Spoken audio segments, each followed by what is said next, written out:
they light the flame. Cigars in hand, never playing tame. Pour the whiskey, let it burn real slow. On the Real Smoke Podcast, the stories flow.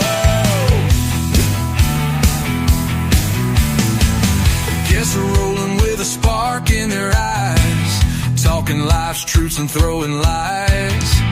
Laughter crackles like a fire alive. Cuba to Kentucky, they always thrive. Real smoke rises in the air tonight. Whiskey's bold, they keep it tight. Stories spark like a flaming glow. Mick and Charles stealing the show. Welcome to the Real Smoke Podcast with your host, Mick and Charles, the podcast that's all about real people, real cigars, and real smoke. Coming to you live from the Real Smoke Virtual Cigar Lounge, bringing you the best of cigars, whiskey, and all the good times in between. This is more than just a podcast, it's a community of cigar lovers. So grab your favorite smoke, pour a drink, and join us as we dive into all things cigars, whiskey, and just having a damn good time. This is the Real Smoke Podcast. What's up, everybody? Welcome to episode 26 of the Real Smoke Podcast. We are your host. That guy over there, up there, over there. He's Mick. What's up, Mick? What's up, guys? How you doing? I'm Charles, and we are here to give you one heck of a show tonight. But before we do that, we do need to say thank you to some special people who make this possible. Let's talk to the Cigar Vault.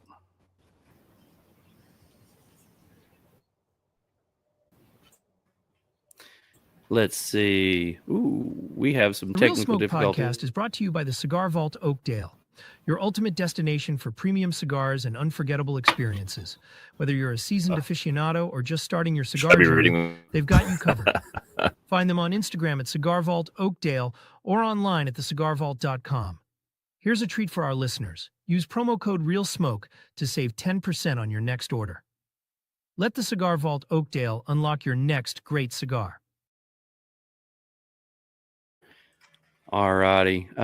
Yeah, it's we're having some interesting weather down here in East Tennessee. So it's causing all kinds of chaos with my computer. So I have no idea if I'm freezing up because it looks like I'm freezing up. So if I am, I don't know what we're gonna do. It's kind of a mess, but we'll get through it, man. We'll get through it. I see you now. You're moving. Am I moving? Oh, that's awesome. Barely. So, what's going on this week with you, brother? You're there. Not much, man. Got a couple opener notes. Braves Phillies playing right now, tied 1-1, and it's the rubber game. So, yeah, we'll see how that goes. Your Braves pulled it off for the first game of the series, so we'll see how it goes. Almost back to 2,500 followers on Instagram. Oh, awesome. Another pretty cool thing of this week. Things are going pretty good. Congratulations to us. Hell yeah. So I will say that the first thing I had in my notes was the same thing, Phillies and Braves. We had talked about it, made fun of it quite a few times about, what were we going to do, your team, my team versus each other, see how they do. Yeah, Braves won the first one. Braves was winning the second one. Phillies came back and smacked them in the face a few times. And we're playing the rubber match right now. So it took everything in me not to go ahead and put that on my phone and have it in the background so I could keep track of it. But I'm not.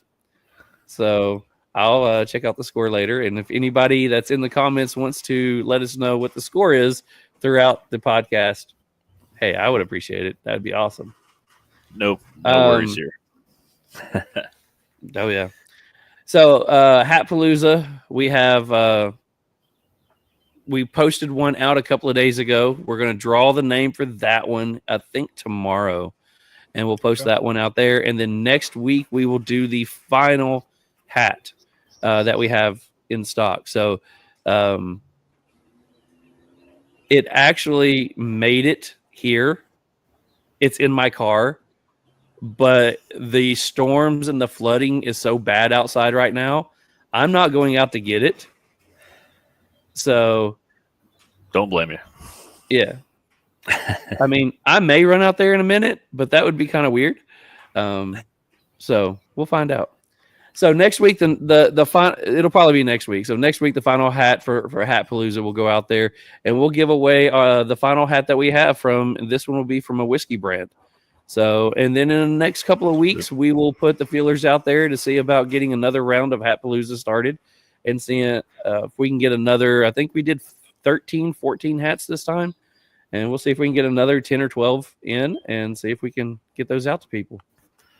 Yeah, I know I messaged you the other night, but that red guy, I can't remember his name exactly. I should have wrote it down. But he must really want that Forte Lisa hat. I did I say that right this time? Maybe I did. Say it again. Nope, I'm good. Yep, say it again. One more time. Forte Lee. Yeah, I can't do it. If I don't think about it, maybe I can. So anyway, he must really want that hat because I think he tugged like 200 people in it. That's fucking awesome. Just keep tagging people, man. We hope you win the hat. We hope you win the hat. It's awesome. And speaking of my bad mispronunciation, I haven't even brought this up to you. I figured I'd do it live on the air. I think we should have a little counter down in the bottom on how many words I mispronounce per night. People would enjoy that. I mean, I'd just keep racking up as the night goes on. That'd be fun. We could probably see if we could get something going on that one. By the way, did put the ticker on there. Anybody who is watching tonight, make sure you put in the comments hashtag cigar. Man, my brain just went dead. Oh. Hashtag Real Smoke for 10% off. Or I'm sorry, hashtag Real Smoke to win tonight's prizes. Dear God, help me. Somebody help Daddy. You're running on very little sleep. I'll give you credit for that. But yeah, that was pretty fucked up, bro. Yeah, I had my allergies killed me last night. I was coughing so bad that I kicked myself out of bed and went to the couch, and ended up only getting 30 minutes sleep last night. And so I am dragging. So my brain is dead. But anyways, type in hashtag Real Smoke. You have a chance to win either one of two $25 gift cards from the Cigar Vault in Oakdale. So last thing I have on mine is to talk to our brothers in the cigar family who are all going to PCA. We got a lot of people traveling to PCA right now. And we just want to tell all of you, all of our cigar brand owners, all of our cigar club members, everybody who's always listens to Real Smoke, all of our reps, be careful, have a safe trip, send lots and lots of pictures, smoke so many good cigars you can't remember what they were called. But make sure you have a good time, and tell us all about it when you get back. Can't wait to hear about it. Yeah, safe travels, everybody. We definitely can't wait to hear the stories. Next year we're coming for you, PCA. It's gonna be fun. My last thing, sent out more fan mail today, man. People always wanting stickers, and yeah, a couple little things I sent out to 2 or 3 different people. I got a few coming back our way, so I'll be sure to share with you, Charles. But a couple other podcasts too. Smoke and Sound. We're doing a little traderoo there, so I can't wait to get some of their stickers. We enjoy what you guys do over there, and appreciate you reaching out. And it's nice to share some stickers with some brothers. We enjoy that. So that's all I got, man. Well, cool. So in the comments right now, guys, as we go through the episode tonight, if you have any questions for our guests, make sure you put it in the comments. Really quick, Mitch is on here. He says it was working. Yeah. There's a lot of things not working and a lot of things struggling to work today. Let's see. Jordan's on here. He says, "What's up, fam?" Greg is on here. He says, hashtag Real Smoke. Who else says this? Jonathan Millman. That's a new name. It. Welcome Jonathan, to the Real Smoke podcast. I'm sorry that my head is so foggy that this episode isn't the best one to introduce you to. But hey, guess what? Welcome. We love having you here. Who else we got on here? Yeah, shut up. Quit your laugh. Don't make me make you say weird names again. Greg says, loves his Crown Heads hat. Awesome. Jordan, hashtag Real Smoke. And then last one on here. I didn't enter for the hat, so Mick won't get mad. Oh. You know I love you, brother. I just like to fuck with you because you win everything. Well, we had somebody else on there that posted as many times as you did. So our guest is struggling in and out. He said he is out of town, so he is struggling. It looks like internet-wise, so he is going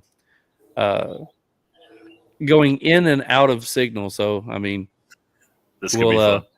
This could be fun tonight. I mean, what else? What else? Why not? Hey, wait. Let's put the kiss of death on it tonight. What else could go wrong? It was just a quiet evening. Yes. Wow, you guys don't seem busy today. Yeah, we're hitting them all. That's the things you don't fucking say. The things you're not supposed to say. All right, I think he is back. So let's go ahead and bring on our guest today. We do have while he is here. Wait, never mind. And there he went. Oh. I told you, kiss of death. So let's go ahead and talk about the cigar that we're smoking. I'm going to let you talk about it for a long time, and I'm going to go run and grab something. So the cigar that we are smoking today is... The cigar is the Mayfin or Mayfin. It's still unclear which way we're supposed to say that. That's not my mispronunciation, but give me time because I will fuck up some words tonight. The wrapper... Indonesian Sumatra, Indonesian. See, I did it already. Indonesian Sumatra, Nicaraguan Jalapa for the binder, and the filler is Condega, Jalapa, and Amatempe. I think I got that right. Price $13, and this was sponsored by Beard Apothecary. Best damn beard products on the market. You didn't do too bad. I think you hit the majority of it. And just like what we said really quickly, I did have my Hatpalooza hat out in the car. So we'll go ahead and do this one. This is the hat that we'll be giving away. This one is by Junction 35 Spirits here in Pigeon Forge, Tennessee. So I love that, man. That's beautiful. That will be the hat. It's all railroad themed. So this is the hat that we will be putting out there. So huge thanks to Junction 35 for this hat. So let's bring on our guest before he decides that he's going to leave us again. We have one of the owners of Mayfin Cigars, Mr. Jose. Hey, how are y'all doing? It's great to How's be it here. going? What's up? Sorry Jose? about that. Dropping out back and forth. You know, it's traveling. We hit the bad internet, so these things happen from time to time. All I know is I need some of that Apothecary beard product because I need a beard looking like yours. Thanks, man. Yeah. Well, you know what? I was going to say, do you like beard butter or beard oil? Hey, Yeah, we can send you one, man. Which cigars do you want? You know, it's always an equivalent exchange, right? There you go. We will make sure that you get some. We'll make sure that you get something in your hands really soon. That sounds wonderful. Thank you. I would apologize. Oh, sorry, man. Go ahead. I was gonna say I would recommend the butter. It's perfect. You don't really need both, in my opinion. The butter actually keeps it soft, smells great all day, manageable, and it gives a little bit of a sheen, but it's not too oily. It's freaking perfect. Like I've always used a good beard butter, but this stuff blows it out of the water, man. It's definitely. See, I'm giving my advertisement right now. I'm doing better than I did in the advertisement. But no, the shit's amazing, man. So yeah, we can hook you up, but guaranteed you're gonna buy some next round. Absolutely. Hey, you know, sometimes the best marketing is the organic marketing. So if it's how you truly feel, that's what's really going to sell the product. Oh yeah, absolutely. Well, see the person who one of our club members and who also sponsors as one of the sponsors on here, his wife started the company making candles and then got into doing beard products, and it's all natural. She makes every bit of it herself, and it was made for the cigar industry.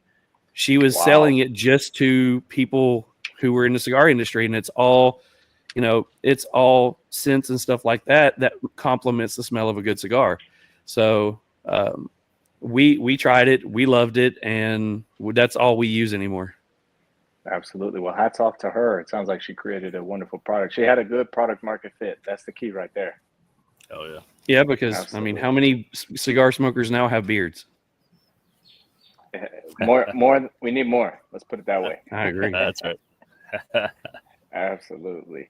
Well, I apologize on behalf of the Mayfin family because Austin's actually in Phoenix right now at an event. It was very last minute, so he went out this morning, and it was just, as you can imagine, sometimes things get haywire. Since we are bootstrapped among two brothers, sometimes our schedules pull in different directions. But you have the May of the Fiend, so at least I will do what I can. That'll work. Are you traveling as well, or are you at home? Yes, we are in Houston right now. Okay, cool. So I am, while Austin is in Phoenix. Right. So the way we usually like to do this one is we like to start from the beginning, and we don't necessarily mean the beginning of the brand. We like to talk and get to know all about the people and the person behind it. Since we have half, we'll talk about the half, and you can fill in what you know about your partner in this one. But let's take it to the beginning. How and where did you grow up? What was the origin? What was your origin story? Absolutely. And I think we know each other's stories pretty well, so I'm going to do my best to fill in for both sides. But I was born here in Austin, Texas, so great state of Texas, a good, lovely state, we'll say. And I was raised in Nicaragua. So my family's actually from Nicaragua, and I am first generation, but my parents immigrated during the war. And to give you a little background on how we ended up getting into the tobacco industry and manufacturing our own cigars, is we actually had our own factory as well, and we have our own farms. And so being that we had lineage in the tobacco industry, my dad was just calculating the time until it was that I made the leap that he couldn't due to traveling and having kids. So but we'll save that for another time. Beyond that, Austin was born and raised in Austin, so that's why they call him Austin from Austin. So he gets the little cheeky nomer. You know he's a cheeky bastard. Y'all know he is. So he's going to get it his way, one way or another. But the way we met is we actually grew up playing basketball together. We were playing basketball at rivalry schools when we were in middle school. And needless to say, the ass whooping went both ways. So we had a wonderful time. We hated each other, but we loved each other at the same time because we were one and the same, both type A, both very aggressive, but also both very, very kind and respectful. And as the years went on, we just developed a brotherhood that was even further. So that is shown in our brand, being that the company Mayfin is a combination of our last names, my last name being Mayorga, so that's where the M-A-Y comes from, and the Fiend coming from Duffin, which is Austin Duffin's last name, D-U-F-F-I-N. So the F-I-N's pulled from there. And so together, it's a symbol of triumph and celebration is what Mayfin represents, that's founded by two brothers. And it more than anything, what we've been through and how we've lived together, it's a sign of triumph, but it's also a sign of struggles and difficulties, because in life, as you can imagine, in the span of 20 years of knowing each other, not 20 years of knowing each other, 14 years of knowing each other. Let me get ahead of myself here. It's feeling like sometimes the years get past you. But you go through different stages of life, right? You know, we had middle school, we had high school, we had college, we had grad school, we had post-college, or anything, or what have you, family losses or family additions and vice versa. And all those things really teach you is that at the end of the day, you can have anything, but when you slow down and you smoke a cigar and you have a nice glass of whiskey or vodka or wine, whatever it is, or perhaps a delicious beer, the biggest thing that you can do is have fellowship. And for cigars, that was something that really, really shined for us, in the sense that it forces you to slow down. And as we all know, if you talk too much, your cigar goes out. And that's depending on where you are, you may or may not get hazed for it. But that's kind of, perhaps I went on too far on the backstory. No. That's where we are. So I will ask this one. Yes, sir. Growing up, you guys played in rivalry schools. How did you guys end up becoming friends? Were you friends playing against each other, or did the friendship, develop afterwards? Well, it developed because we were the only ones in the local gym. So we would play pickup as middle schoolers with grown adults, men's in their 20s, 30s, and 40s. And we were the only two that were allowed to play on the court with them, because we were the only ones that were either competitive enough or behaved enough, either or, depending on the day.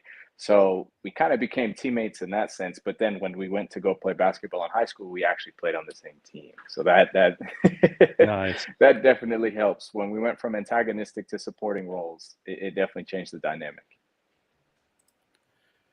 So where did it go, like, from playing basketball to, cigars? Where was the next step?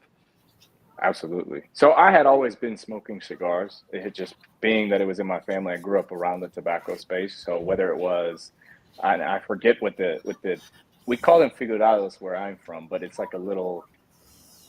it's almost like a joint, we'll say, is what it looks like. So my grandma would actually roll those. We had a little shop downstairs when I was growing up where we would sell groceries.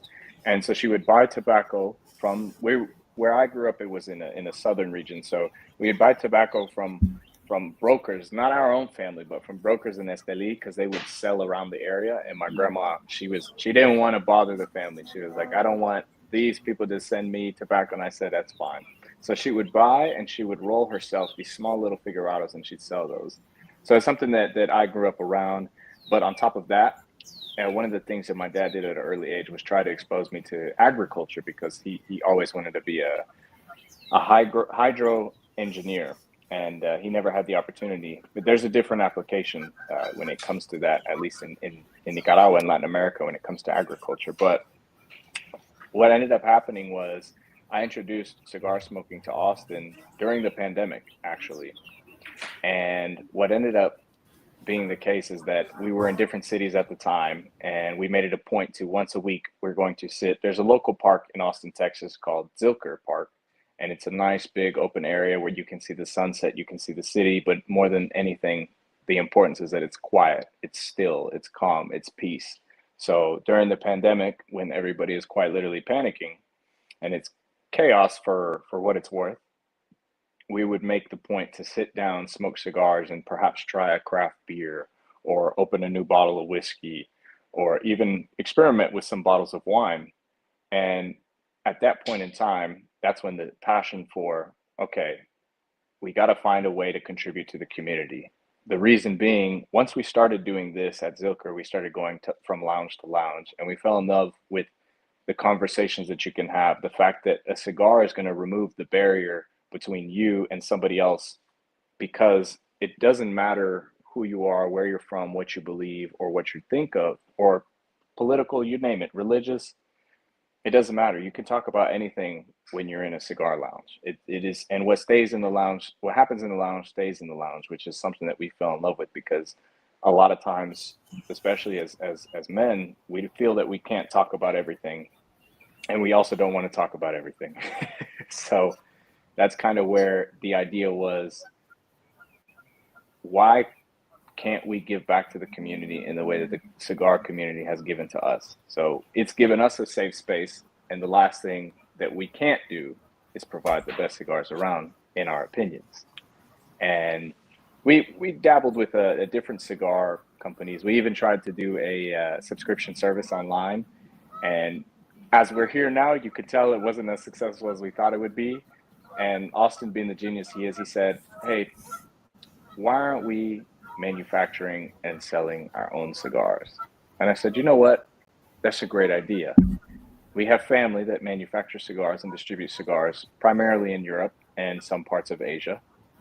And I said, let me make a trip. Let me make a couple calls. And I went to go visit my family, and we looked at the farms. We made a couple blends, and then here we are today. We're blessed to be received by the community, and more than anything, for example, we're happy to be on shows such as this, a wonderful podcast where we get to talk and really just fellowship over what a cigar is and what it means to us. And that's really all it is for us. And in return, we selfishly ask that we can provide y'all with the best cigars around. That's awesome, man. It's a great overview. First off, I'm going to apologize to you, because every time I try to have be out here on my beautiful deck, the geese take over. There's a plane flying over right now, and I'm still not used to having a boom mic, and I keep hitting it as I fucking move around, so I apologize. No, you're good. You're good. The geese are always going to find a way in. You know? So I will say this. It is customary that when you hear the geese, you just have to say, fucking geese. Fucking geese. Yeah. So you're more than welcome to join in on that one because it'll start happening in the chat as well. So we have to give. That's one thing that we get to give Mick. Yeah, we get to give Mick hell on. You count down, and I'm ready. I'm ready. We'll get to that in a minute. But no, man, we do appreciate you joining us. I kind of bounce around, and it's Charles's job to try to get us back on track later. But I wanted to first say I was introduced to you, and it was talked about in our TriStar group with Raven. Austin, I believe, was up here kind of doing like a recruiting run and stopped at the Smokers Abbey, Memphis. And she was very blown away by the cigars and by how much drive you guys have and really want to get your name out there. And so that's what started me kind of looking into you. And then when we had you on the TriStar, we were like, man, these guys are really cool. They're obviously producing some great sticks. I know Charles enjoyed them at that time on the Herf. I know you said it earlier about the Triumph and Celebration. Tell me a little bit more about that and what that means to you. I mean, it's kind of, it seems like it's your mantra. It's what you guys want it to be there for those great times, but tell me where that came from.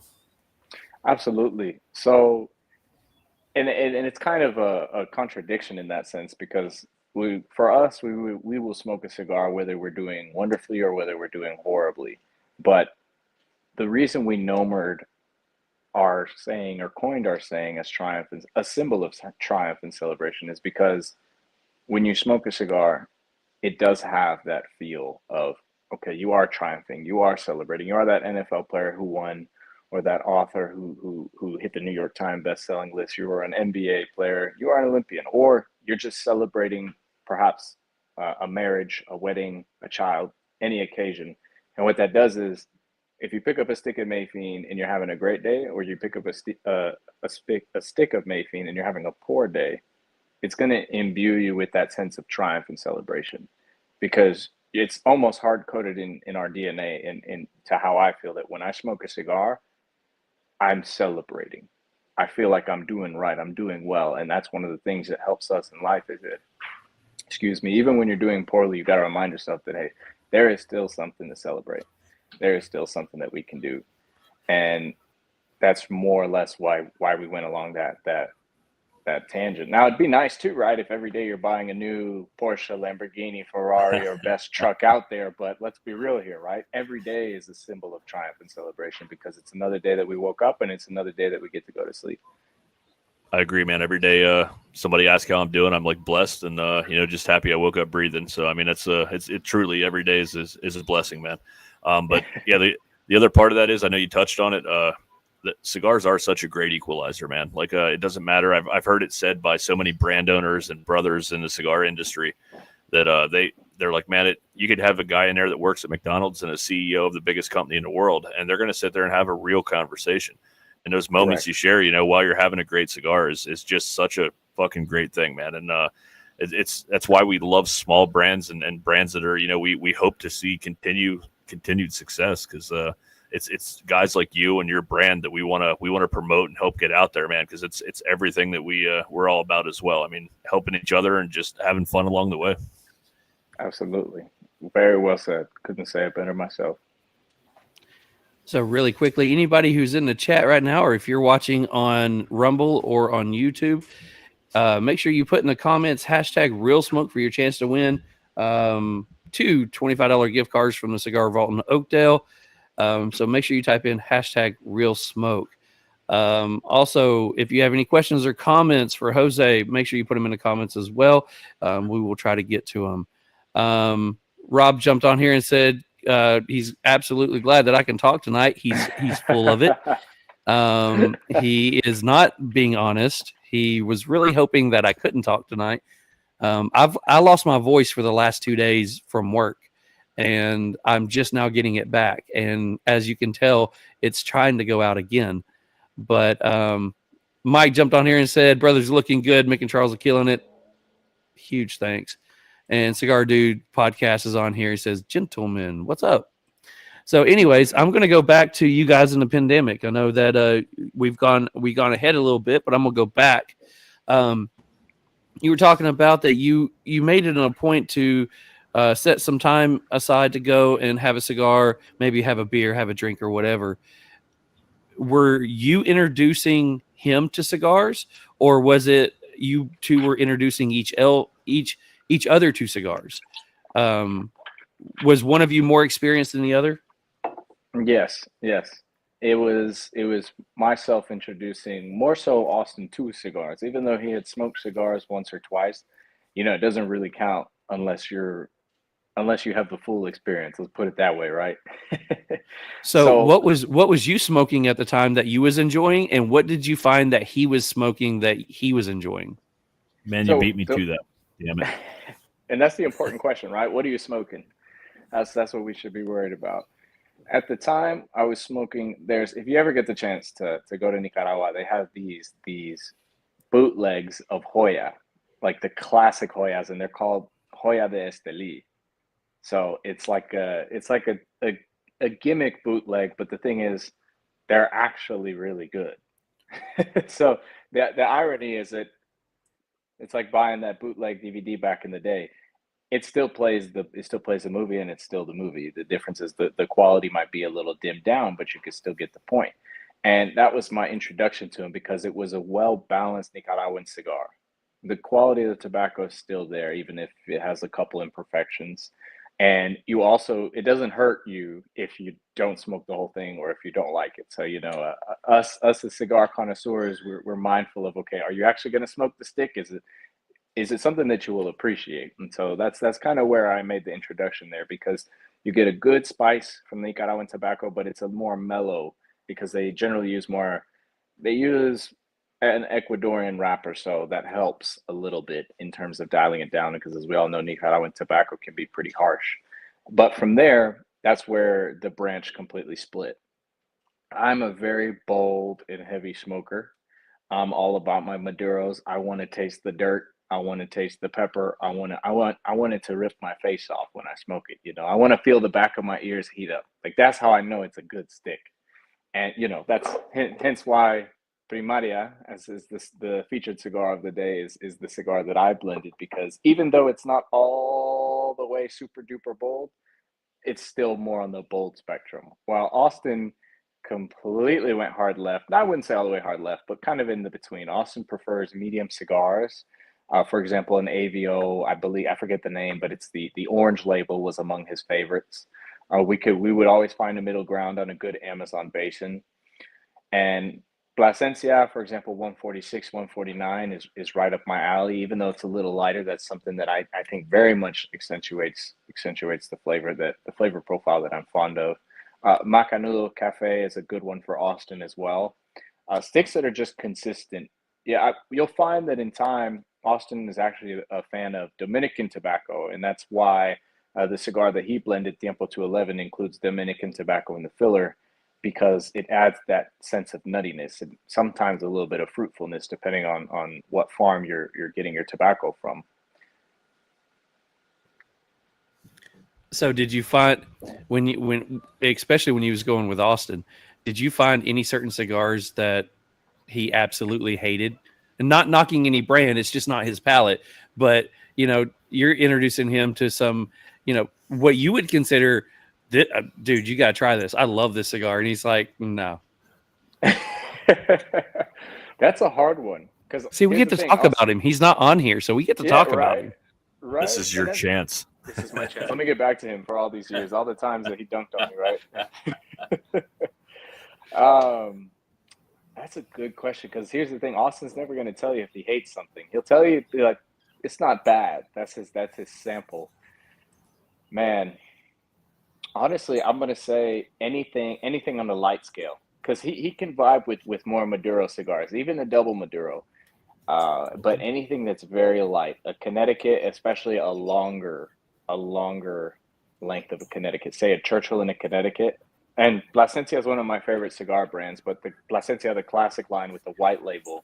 One day we smoked a Churchill, and I just remember the look on his face. He was like, he put it down after 1 inch, and I was like, okay, I get the point. And it wasn't to say it's not a great cigar. It was simply he was saying there's not enough flavor to smoke this for 2 hours. Yeah. So, but more than anything, I'd say something light. I don't know a specific blend. that he would be like, absolutely not. Yeah, we all have those ones that and honestly, earthiness, it's starting to grow on me, especially as I'm pairing more with liquors and stuff. But like at first, an overly earthy cigar for me was one that I had a hard time dealing with. And now it's starting to come around because I think my palate's finally developing. I've always been a cigar lover, but this show and hanging out with someone who has as great of a palate as Charles, I feel like I'm now taking that time to slow down and really figure out what I'm getting from a cigar, not just did I like it or didn't I. And I think we all have those things that grow on you over time, and it's just one of those things. But earthiness used to not be in my palate. I still don't think it's my favorite note in a cigar, but it's really grown on me because it has its place, especially when you're pairing it. Yeah, and I've met a lot of people who will, before they make a decision on a cigar, they'll smoke it 5 times, and they'll smoke it throughout the day. They'll smoke it after eating a meal. They'll smoke it while eating a meal with a cup of coffee, with a glass of whiskey, or straight. And I always found that interesting. Some people just have very, very discerning palates, I would say, and they're super sensitive. Yeah, Charles is the man. So his palate's unbelievable. It's crazy, and I'm like, yeah, I guess I could see that, but I don't always pick it up right off the bat when it's impressive. And this is where I put him on mute. Okay, so anyways. No, that's awesome. I appreciate that. I like it. So we're in the pandemic. You guys are, I guess you're introducing him to the wonderful world that we all enjoy. So let's talk about it's now, I guess, when does the brand kind of become the idea? Right. So, and it happened, quite honestly, it happened very, very fast. So close to early 2023, we had started a small little cigar subscription service. And what we were doing is we were distributors. We were reselling cigars that we purchased at wholesale price. And it was a small little subscription service such as Luxury Cigar Club or Black Box Cigar Club or any other reputable and phenomenal cigar club. Hats off to all of them who do it, because it is actually quite difficult. And also in terms of legalities, it gets a little dicey. But as the business was not necessarily growing as we anticipated, the idea there was, okay, we have this passion for cigars. We want to make sure that everybody gets what we get, because we enjoy a variety. And as all of us cigar buffs do, you love to go to a lounge and then just leave with 2 handfuls of whatever you wanted to pick. And so that was our idea there. And as time progressed, eventually Austin, being the genius he is, as I said earlier, he said, hey man, as we were smoking cigars, celebrating something, I can't remember the occasion, on his balcony at the time, he looked at me and said, hey man, why aren't we smoking our own cigars? And I just sat back and I thought to myself, that's a great idea. And it just, hearkening back to my previous point, or my previous statement, then as time progressed, all I did was go visit my family and set everything up. So Austin came down to Nicaragua and we sat there, blended cigars, picked everything out, picked on processes, because the biggest thing that we find and that we found is, in order to have a good smoke, the most important thing is quality and consistency of primarily your tobacco.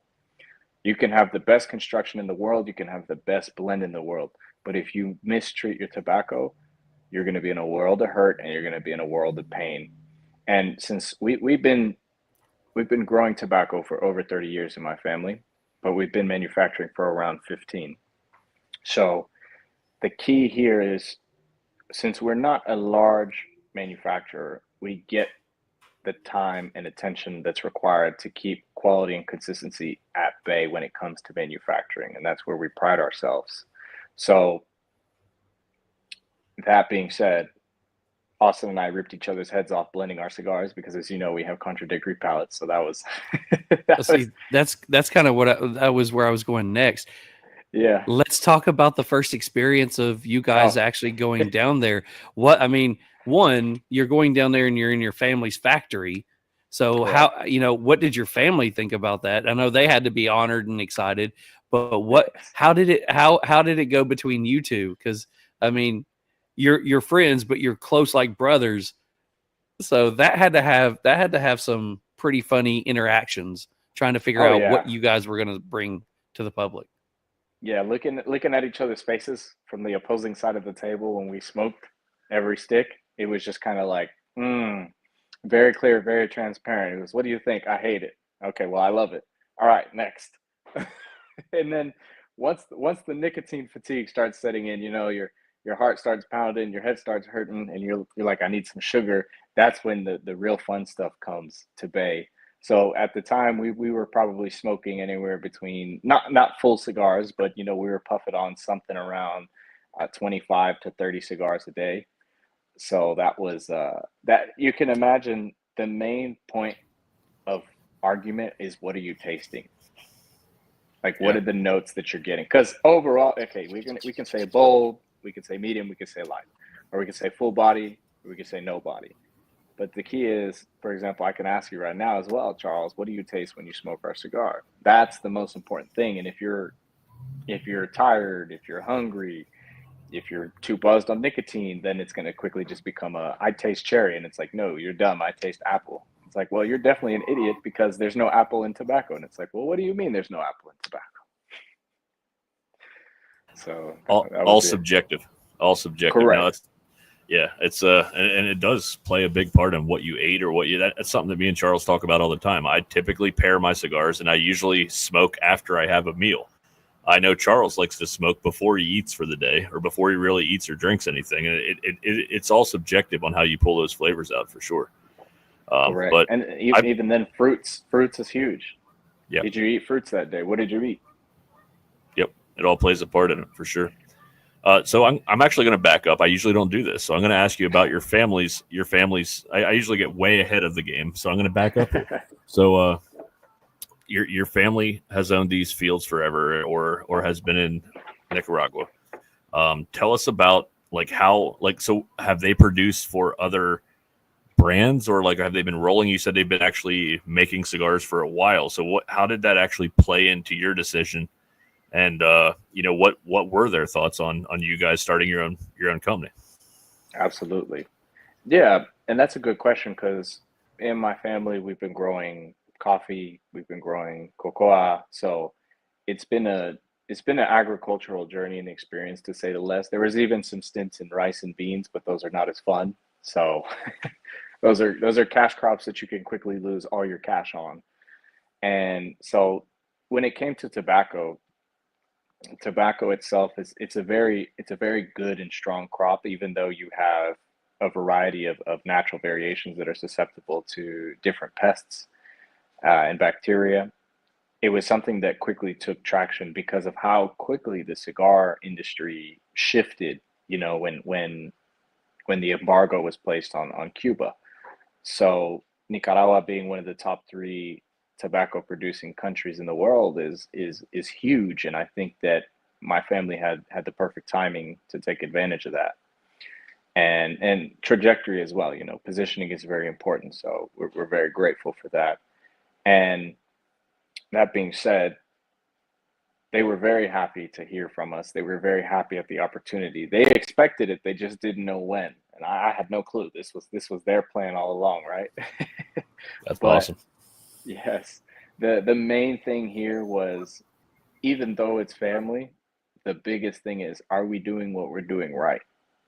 Are we setting up all of the components that we need correctly? So growing up in the tobacco space, I already knew from a very deep level, and in certain areas there was some gray area, but what was required to produce a quality product. So in a sense, Austin and I came in almost with a big stick policy that was like, hey, this is how we're going to do things. We love y'all, but this is how we're going to do things. So that was a good way to progress forward, and I think it's definitely worked well. And we've just never looked back since. It's only up, and continue producing cigars and coming out with new blends, and just making sure to honor the community as much as we can. And however many times y'all need us on the podcast and want us on the podcast, I'll have Austin grow his beard out, and then we can be the four bearded men. Oh yeah. Oh yeah. Love it, man. So how long did it take you guys to decide what blends you were going to start off with? Did you guys decide that you were going to start with one blend, or did you say, hell, we're just going to go for 3? Yeah, and that's a good question. So being that I had an idea of what blends we were going to go with, but I didn't tell Austin that, right? Because I knew what sort of was going to come together well, and I also knew to what he would agree to, right? You got to position these things, when you know somebody for long enough, you can see how people are going to see it. But our strategy when it came to coming out with blends was, let's not come out with 1. Let's see if we can come out with 3. And the reason being is you're going to have something bold and something medium. And our idea was to stay either medium light or go medium bold. And for our initial lineup, we ended up having a bold, and medium. And the key here is we try to not offend people with the blends. And what do I mean by that? I mean, we're trying not to make the blends too strong in any direction. So when I say that Primaria is a bold cigar, it's not a double Maduro. It's not a triple Maduro. It's can't necessarily be classified as a Maduro either. It's just a full body bold cigar. And same thing to go with the medium bold. It's not extremely in the medium or to the bold. And same with the medium cigar, which is a little more on the light end. And the key there was, how can we provide the best experience for everybody, to where if you don't smoke a bold cigar, you could smoke a bold cigar from our line. If you don't smoke a medium cigar, you prefer bold, you could smoke medium, and vice versa. And so that was a little bit of a tricky point to get into. And as far as blends go, we knew what components we wanted to have. So for example, and I could tell this story whenever you want. Charles, I know you know this one as well. Everybody here knows this one as well, but it's the reason why we included tobacco from the Isla de Ometepe. Yeah, go for it. Let's hear it. Yeah. Gotcha. So coming into this project, I understood that one of the things I wanted to do was include tobacco from the Isla de Ometepe, Nicaragua. And one of the things about this island is that it's an island that's essentially entirely a volcano. So it has very rich and fertile ground. And there's actually rules against whether or not you can throw seeds, and you'll get fined for it. Because if you throw a seed, a fruit seed or a vegetable seed, what have you, it will plant, it will sprout, and it'll grow. So sometimes even when they take out and they'll chop wood, they'll put a stake in the ground, and the stake will grow a tree. So when you're driving on the roads, you can see trees where the fence line should be. That being said, when my dad was, I believe he was 8 years old, his mom, to my grandmother, and then his aunt, they took him to the island, and they were all together. And I don't know the details of how he got lost, but he got lost. So 8-year-old boy in we'll say the slightly less civilized island at the time. He got lost in the forest, and he found himself in a room, and he saw fire, and he looked up and he saw these black things hanging from the ceiling. So he ran. That was his natural response. 8-year-old kid, you see a big fire, you see something dark hanging in the sky, and you run. The farmers found him running just rampant throughout their farm. So then they got him, they grabbed him, and they took him into the shed. They flipped the lights on, and they explained to him what was going on. Well, tobacco grown on the Isla de Ometepe, if they dry it there, it's so humid on the island that they can't dry it naturally. They have to stoke a flame of charcoal under the tobacco leaves while they're drying upside down, because otherwise the humidity won't leave the leaves. And therefore, the tobacco from the Isla de Ometepe gets a charcoaly flavor, sometimes overpowering, but sometimes if blended right, it has a good place in the cigar.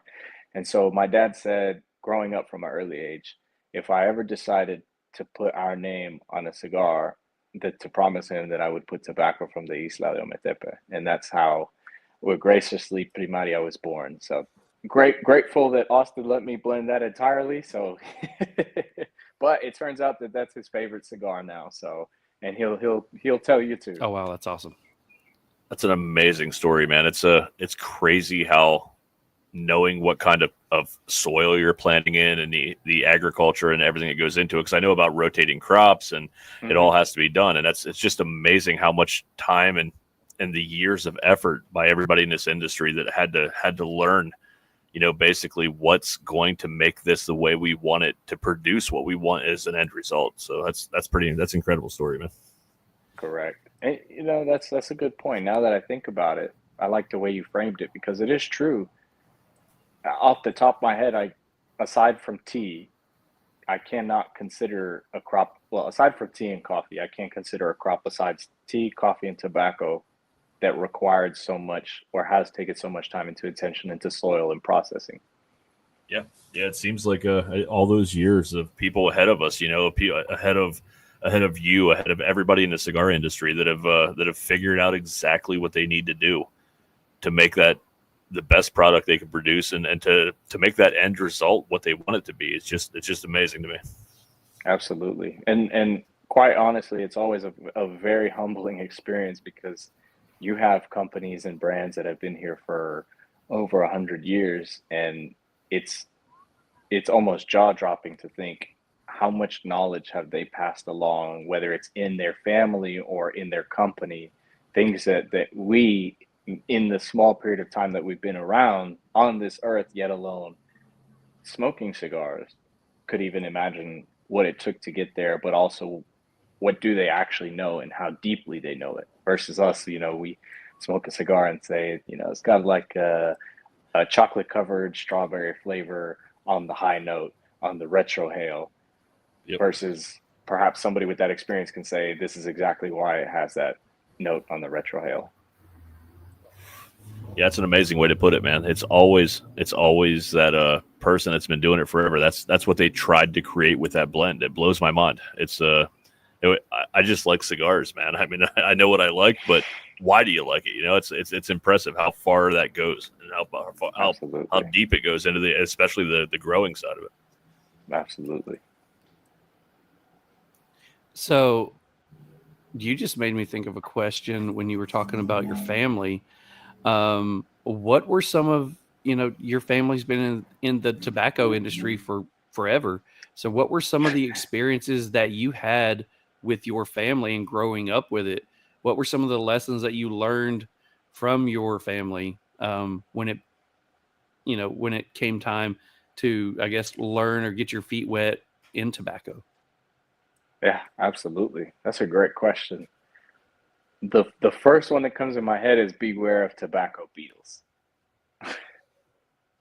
Don't lose, whether it's your crop, don't lose your warehouse inventory when we're drying our tobacco. Don't lose your tobacco when we're fermenting it, and also don't lose your final product to tobacco beetles. That was lesson number one. It's almost like the locust. You run and you scream, but you do everything you can to prevent it. And the second lesson I learned was be mindful of your fermentation process. Because, and again, very fortunate that we are as little and as small as we are, both in terms of manufacturing, but also in terms of distribution, because we don't have to rush. And that's the key. Because you asked a question earlier that I'll harken back to. You asked if we have ever provided, I think you said had manufactured cigars, but we have most definitely provided tobacco for other cigar companies as well. And that's very common practice, just because, there's limited land, there's limited resources, and potentially a tobacco broker needs tobacco to broker to somebody else. So it has definitely happened. And sometimes it might even go both ways, depending on the season and what's going on. But the key is when you have a very large manufacturing facility and you are producing hundreds of millions of cigars per year, and you're not just distributing to, say, one country, you're distributing globally, it's very difficult to have tobacco that's fermented in the optimal period of time. So it's similar to whiskey. It's very difficult. the higher the age, the more coveted it is, because it's more difficult to have. But you can have great whiskeys that are not, they're not aged very long, but they're going to be very sharp. And that was one of the harsh lessons that I learned, because if you want ammonia, your stomach will thank you later. No joke. I will say, well, let's go back just for a second.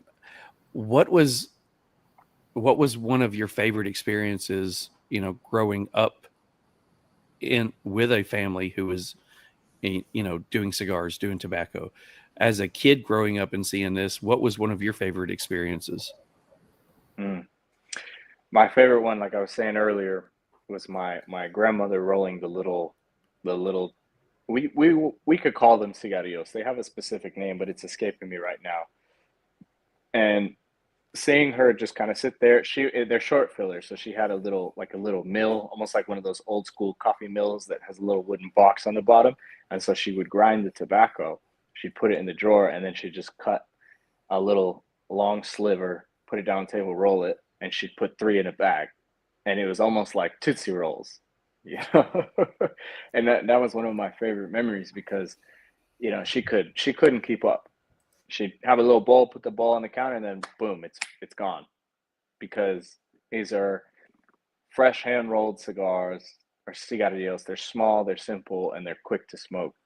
And I think that's where I got to see the exposure of it's like candy. People love this. They enjoy it. They're happy to see it. They want to have this. They would ask what tobacco she was using today, because we would get tobacco from all different regions. And it was very, very fun to see that. It's almost like a kid in a candy shop. You get to see all these things happening and things of the sort. And I remember one time she even made a barber pole. So imagine like a little cigarillo, like 2.5 inches long. That's a barber pole. Just the craftsmanship.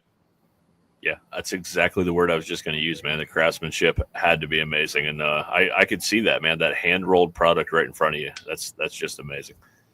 I was also going to say, so, and this is something, I mean, if there's not really an answer to this, that's fine. It seems like you guys kind of made your own way, and you made, through your family and through your connections. But was there another brand owner or somebody that was like, hey, just try to do this and you'll be fine? Or, hey, stay away from trying to do this as a new brand, you'll be fine. Was there anybody that led you that direction?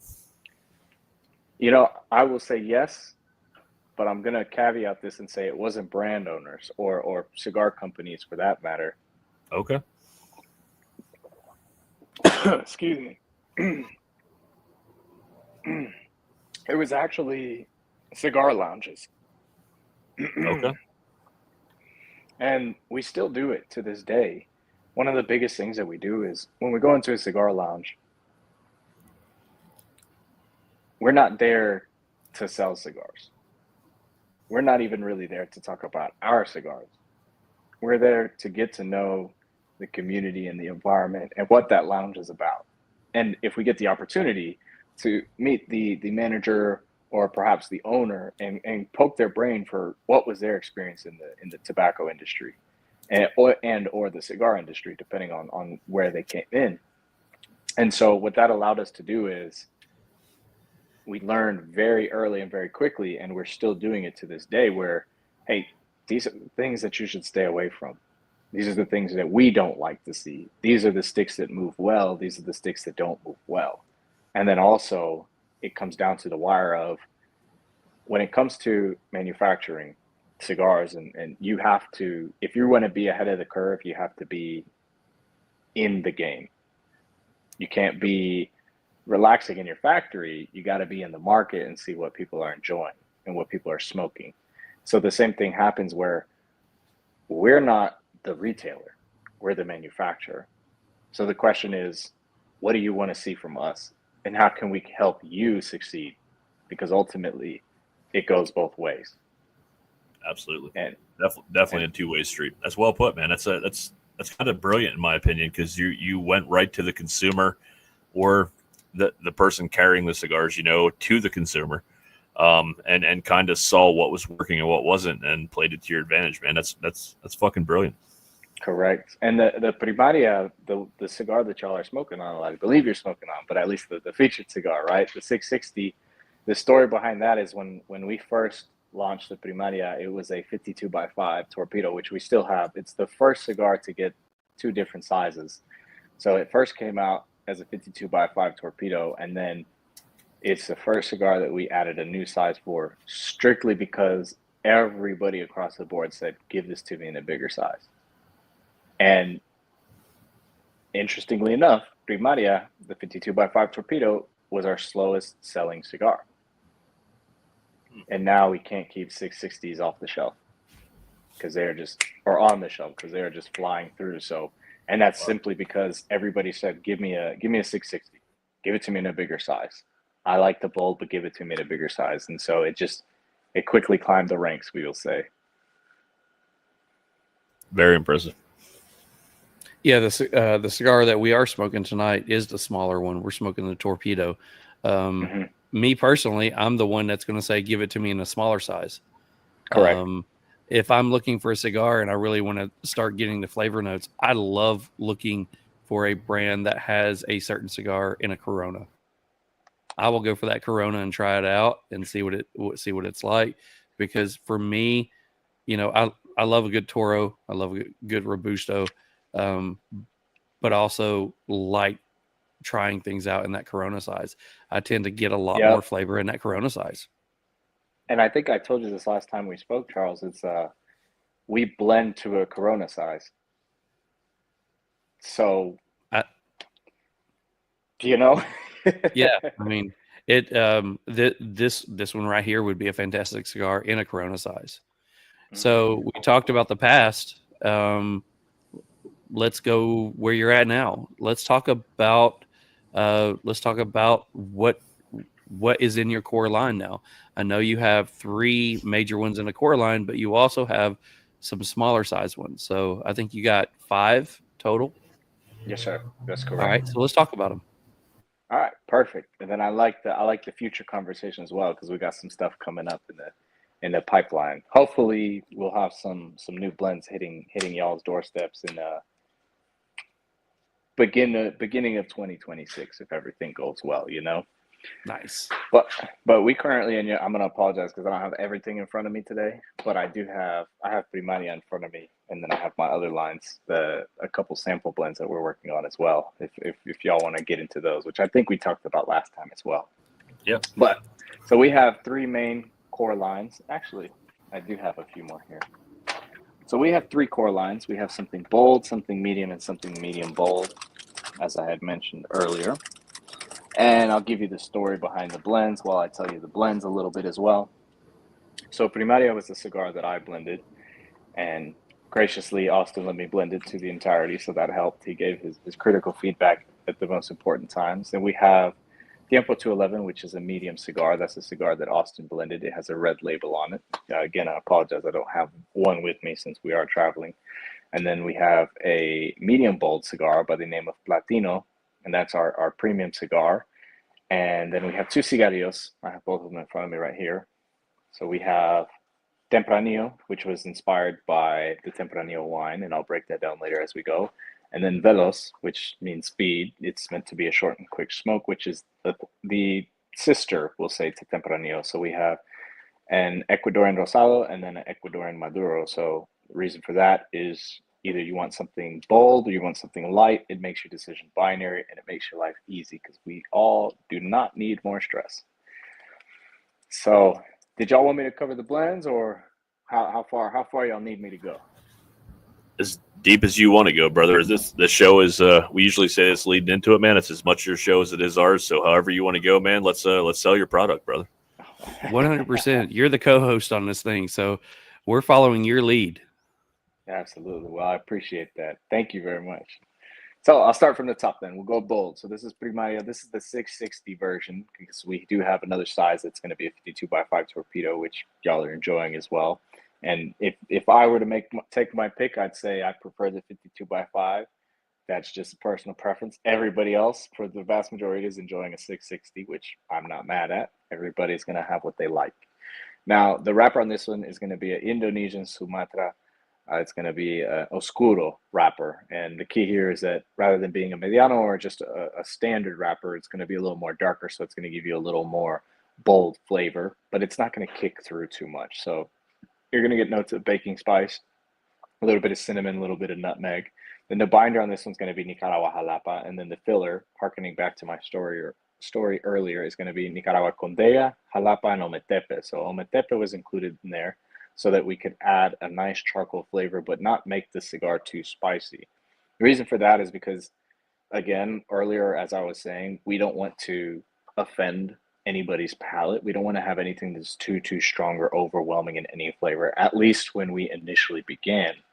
So complementing, rather than including a very high concentration of Nicaragua Jalapa, which is one of the more spicy tobaccos, we dialed it back, added Condella to give it a more balanced flavor, and then put that tobacco from the Isla Ometepe to give it that charcoal feel, where you're still getting the spice, but it's a distinct version of spice. It's not in your face, it's more so controlled and a nice palatable spice. And then the next cigar, which again, I do not have it on me, so apologies, this Tiempo 211, it's going to be the cigar that Austin blended. It'll be a medium cigar. We often refer to this as the pairing cigar because it can pair well with anything, whether it's water, whether it's coffee, whether it's whiskey, tequila, vodka, rum, or even air. That's my favorite pairing. Pair it with air, just breathe. But the wrapper on this one is going to be a nice Habano Rosado. So it's going to be, and it's kind of, this is an Ecuadorian Rosado, but it's kind of around this hue. It's going to be a little darker, a little more rosy. But so the binder in that one is going to be a dry Indonesian tobacco. So it's not from the Sumatra island of Indonesia, but it's a dry Indonesian tobacco. And the key here is, and I emphasize dry, is when we were blending the cigar, we found that using that tobacco actually didn't interfere with the blend's flavor. And drying it longer allowed us to have better combustion. And also it adds a nice little touch to where the ash is more white than less gray. So it's kind of braggadocious in a sense. And then the filler is going to be a beautiful blend of Nicaragua Condella and Dominican tobacco. So you're going to get basically everything that Austin loves. You're going to get the nutty / fruitiness that you would get from some Dominican tobacco, but you're still getting a little bit of spice and more robustness from Nicaraguan tobacco, but it's balanced and it still stays medium because of the wrapper that we chose. And then we get into our big boy, our Platino cigar, which is a medium bold cigar. It's going to be a 56 by 6.5, and it has a shaggy foot on the bottom. So it's going to accentuate the tobacco leaf of the wrapper, which also is going to give you that nice little flare up when you're lighting it. And then by the same token, it's going to give you a little more smoke for the first 1/4 inch smoke of the cigar. Now, the wrapper on that one is going to be an Indonesian Sumatra, but a mediano, so a medium instead of a dark, as opposed to the wrapper that we have on Primaria. The binder on that cigar is going to be Nicaragua Jalapa, and then the filler is going to be a very unique blend of Mexican San Andreas and Nicaragua Condella. Now, the keynote here is Mexican San Andreas is a very thick leaf, and it also has notes of cream. But when we were blending the cigar, we found out that our mouths were getting dry from the Mexican San Andreas, because the trend right now is have a Mexican San Andreas wrapper. Everybody has it. And that's one of the main things that we heard too, that we decided to at least momentarily step away from. Because when we were blending the cigar, Austin, being the genius that he is, he said, why don't we put this leaf in the filler? So Mexican San Andreas, being the thick leaf that it is, it adds inconsistencies throughout the cigar while you're smoking. So you will get different nuances of that Mexican San Andreas blending with the Nicaragua Condella. And depending on how you're smoking it, sometimes it can split into thirds, sometimes it can split into fourths. But the point is, when you're tasting the Mexican San Andreas, it's going to be a little more creamy. When you're tasting a Nicaragua Condella, it's going to be a little more spicy. So Platino takes you on a journey while you're smoking it, and that was why it earned the title of our premium cigar. I will say that smoking through the line a couple of times now, that is my favorite cigar out of all of them. And I do one of the things that I like about a cigar is if I'm on a roller coaster ride. And I think when I talked to you before, I was smoking that cigar, and I said that is the one thing that I thought of was by the time I thought I was tasting something, I was tasting something else, and it was hills and valleys, and it was never a boring cigar. It was an interesting cigar to smoke because you could actually sit back and enjoy the ride, and I absolutely enjoy that cigar. So I know when we talked to you at first, that was a cigar is like, hey, that's the one I want to buy from you guys. I want to review on here. And you're like, that would be great if we weren't sold out. It's already gone to everybody. It's like, I get that because that would be the one that I would be after too. Absolutely. Yeah, well, that means we're gonna have to two-peat this one. We're gonna have to do it again. Hey man, 100%. We're let you know how to get a hold of us, man. But no, that's the one that intrigued me as well. And trust me, I enjoyed the one I had tonight. But that is the one I want, especially after how Charles talked about it, your description of it, and transitions on a cigar for me as well are exactly that's what I want, man. I want that roller coaster ride. So yeah, that's the one I got to get my hands on, man. We'd love to review it for you, and just let us know when it's back in stock, man. We'll definitely have you on again at some point. Absolutely, that sounds wonderful. Looking forward to it. So let's talk about we went through your 3 cores. Let's talk about the little cigarellos that you have. You have some short smokes, and I know that I had a few of those, and my Monday nights are extremely long. I get in really late. Everybody's already in bed. I still come out here. I still have a cigar. That's my wind down because I go from a high paced, high adrenaline job, and then I need that little bit of time to calm down. And I have gone to those cigarellos a couple of times because it's just the perfect cigar, for that moment. So let's talk about those. Absolutely. And the key here for us, and I think you hit the nail on the head. A lot of times, a lot of us will get super, super busy, but we still want to smoke. And it's difficult to find the time to sit down and even smoke for 30 minutes. And if you're going to cut a cigar smoke short, you're going to hurt yourself in the sense that you're going to feel bad that you didn't get to appreciate that entire cigar. Now, if you're okay with leaving it, then I would say, hey, when I grow up, I want to be like you. But that being said, we have 2 Cigarillo lines currently, and I'm going to let you on a little insider secret. We have a third one coming as well in 2026. So right now we have something, and I'll hold them like this to give you an idea. We have something light, we have something bold, and we're going to drop a Cigarillo right in the middle and keep it medium. And the reason why we love our Cigarillo so much is because primarily this is what you'll find us smoking just throughout the days because, you're running around or perhaps you just need to step out and take a phone call. Who doesn't like to smoke while they're on the phone? It just makes the experience more better. Now, the key here is that we have a wrapper binder and a long filler in our cigarillos. Most cigarillos that you're going to find nowadays on the market are just going to be a wrapper and short filler. And on top of that, they're going to say that they're blended with a bunch of different tobaccos, but let's be real here. It's difficult to cram 10 different tobaccos into one little cigarillo, but it's just chunked up. It's either this or this or this or this, but we're going to say that it has everything. But that's one of the things that we want to stick away from and that we stood away from because when you're smoking a cigarillo, you don't want it to overheat. You don't want it to burn fast. You want it to be like you are actually smoking a cigar. The word itself is a small cigar, so we should honor that and reflect that properly. That is how we went into it.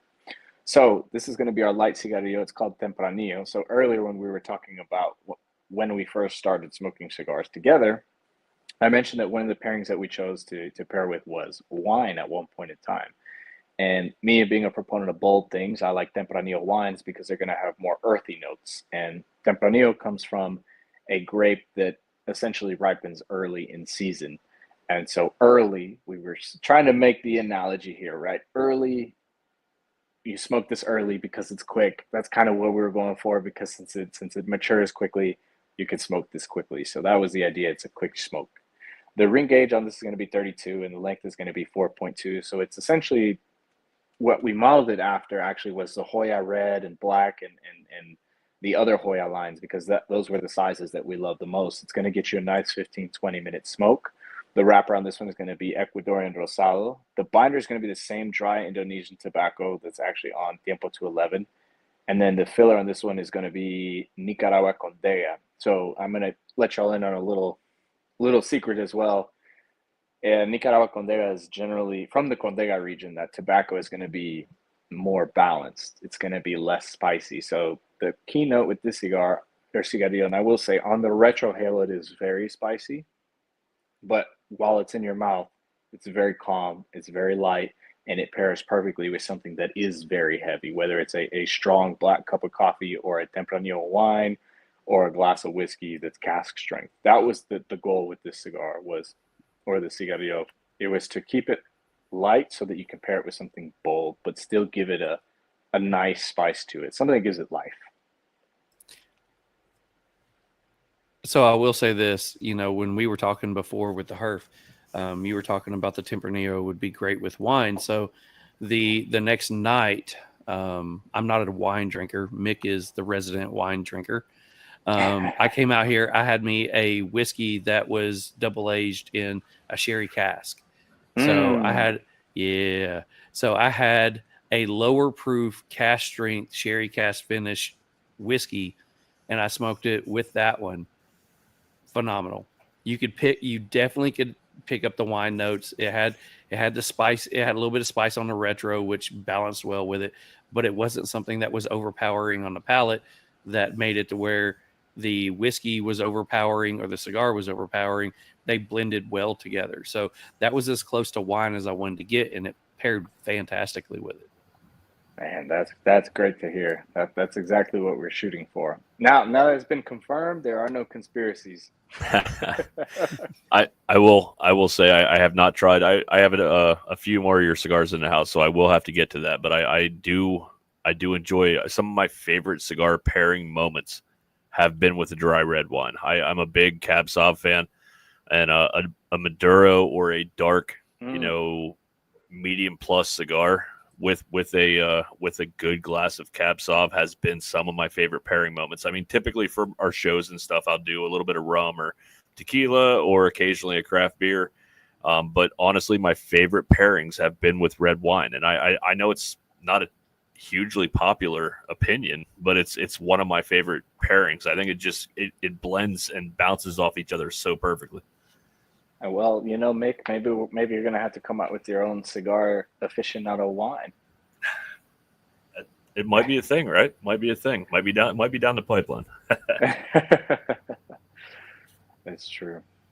Well, let me get to the last one real quick here. So this is gonna be our medium bold, what have you. I will consider this more bold since it is an Ecuadorian Maduro wrapper.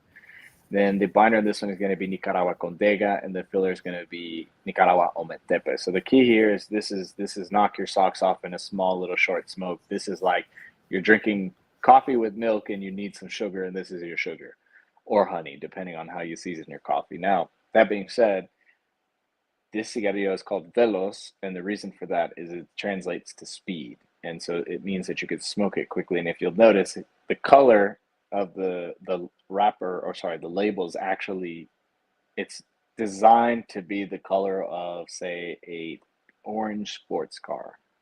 So say you're looking at a McLaren or even a classic Mustang with the blue stripes. It depends, right? Let's get some nice little nuances in there. That was the goal there. Yeah, I love all the thought process on your bands, man. That's great. You guys have really thought about it all. I don't want to jump away too quickly from the cigar blends, but I also noticed last time I believe I was on your website that you have a custom ashtray on there, and I gotta say that thing is freaking amazing. So like, who designed that, man? That's a really, really cool ass ashtray. Absolutely. That's a good call out. I'm gonna tell my buddy. I'm trying to see, since I'm traveling, I don't think I have anything of his, but we went to school together growing up, and he was a professional photographer in the area. And the company that they founded, it's him and his brother. It's called Illfound, ILLFOUND, so Illfound. And his brother was actually a sculptor for a period of time. And my buddy, who was a photographer, he was very big into, let's say, concrete. Yes, there you go. So he likes you got the pop up. He likes the damn cement and pop-ups. concrete. He loves the beautiful buildings where it's just smooth, paved, finished concrete. And so, or excuse me, cement terminology, semantics. I got caught up. But what he ended up doing was they started designing these products, which is luxury home decor made from cement. And he does everything, and I got to see it from the beginning. So he initially he was making coasters out of the bottom of yogurt cups. That's where it started.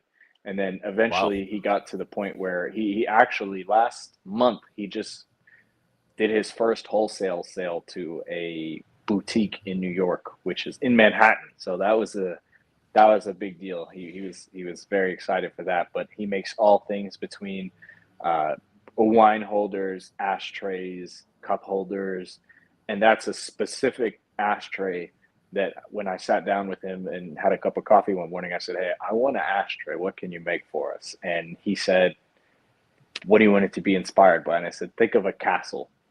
And so if you notice, it's got those big, deep valleys. And not only that, that thing is like 15 pounds. So it's not going anywhere. He reinforces with carbon fiber. So essentially, if you break it or if you drop it, it won't shatter. It'll just clunk apart. So even then, you could still salvage pieces of the ashtray and still use it as an ashtray. I will say I have plenty of ashtrays currently, but it's the first time in my life that I wish I actually broke all my ashtrays and I needed an ashtray. So I mean, I have a great ashtray that Charles got me, the Real Smoke one that I'm using currently, and I have a few that my guys at work custom made for me. But I'm telling you, if anybody's looking for an ashtray out there, it's one of the coolest designs I've seen yet. It's the only one that's ever stood out to me. Like, fuck, I think I need another ashtray. So I mean, it's a great design, man. That's great to hear. I'm gonna pass your words along to him so he knows. So when it came to that last cigarillo that you put out there, the pairing that I ended up with that one was, I believe, the night that we got done with the pod or the herf that we had, I tried it with an Old Forester 100, just a simple 100 proof whiskey. Wasn't overpowering, wasn't underwhelming, but it had a lot of like fruit banana notes, a little nutty, and went well with it. So one thing that I like about those, I like to call those restaurant cigars or bar cigars, because, you're going out with, your wife or your girlfriend or whatever. You're wanting to go outside. You want to have a couple of drinks. You want to sit there, have that cigar, but you don't want to spend an hour and a half out there with that cigar. You have that 20-minute smoke that you can sit out there and enjoy that one. And when you have the two that you have right there, whether you're sitting out there drinking a glass of wine or you're drinking a nice bourbon or a scotch, either one of those two is a cigar that you can pick to match that situation. So they fit well. Absolutely. Yeah, and that's the key. And that's honestly why we're introducing the medium in between the light and the bold, because even though having two options is great, we're leaving some people out. So that's the most important part to us, is like, not, we look at the cigar smokers that, yes, they enjoy their cigars on their own, but we also look at the cigar smokers that look to pair things, because we've seen a lot of good newer or just boutique brands do really well with pairings. And I think if we can learn from them and add that to our repertoire, I think that's something that we can do as well and give to everybody in that sense. Because why not have a great cigar that smokes well, whether you're pairing it or whether you're not pairing it? I had something to say before the fucking geese drove by. I was about to say, Jose, help me out. Fucking geese. Here we go. Geese. 3, 2, 1. Fucking geese. Fucking geese. There you go. Yeah. But you know what? The geese should probably break your ashtrays for you. So that ashtray is geese proof. Absolutely. Yeah, I may have to do that. I'd have a hard time parting with this Real Smoke one, man. It's special to me. I really like it. But no, I was just going to say real quick that it is cool that it's not like you're trying to come out with some gimmicky flavored cigarillo, smaller cigar. Like you're actually blending these to be something for a cigar smoker. And I think that's cool. I haven't had them, but everybody I've talked to that has really truly enjoyed them as a smaller, quicker, great cigar. And that's really cool. Thank you. I will definitely say that if, those two would be the ones that I would turn to if I wanted to keep some cigars and that I knew that I was going to have a late night, or if I was going to go out with my wife or something, because even she'll sit down and she'll share a cigar with me. Those would be the ones that I would go to, because they're not made just to be made. They actually have purpose behind them. They have flavor behind them. They have, they have the right amount of strength for someone who's actually wanting to smoke a cigar instead of smoking something that's kind of like a cigar. So they, to me, they hit every button where they should. So huge props to that one. Well, thank you so much. That means a lot. And coming from the distinguished palate as well. So yeah, Mick said a lot about that. So he's the distinguished palate. So you started talking about you've got a medium blend coming in for that one. Mm-hmm. Let's talk about the future. What I know we're in the first quarter of 2025, but I know there's more coming out later on. What does the future hold for the brand? Absolutely. So I think we have around, I want to say 3 to 4 blends that we've finalized and we've gotten happy with. And so I would say we're more along the lines of, what do we release first? That's always the hard question.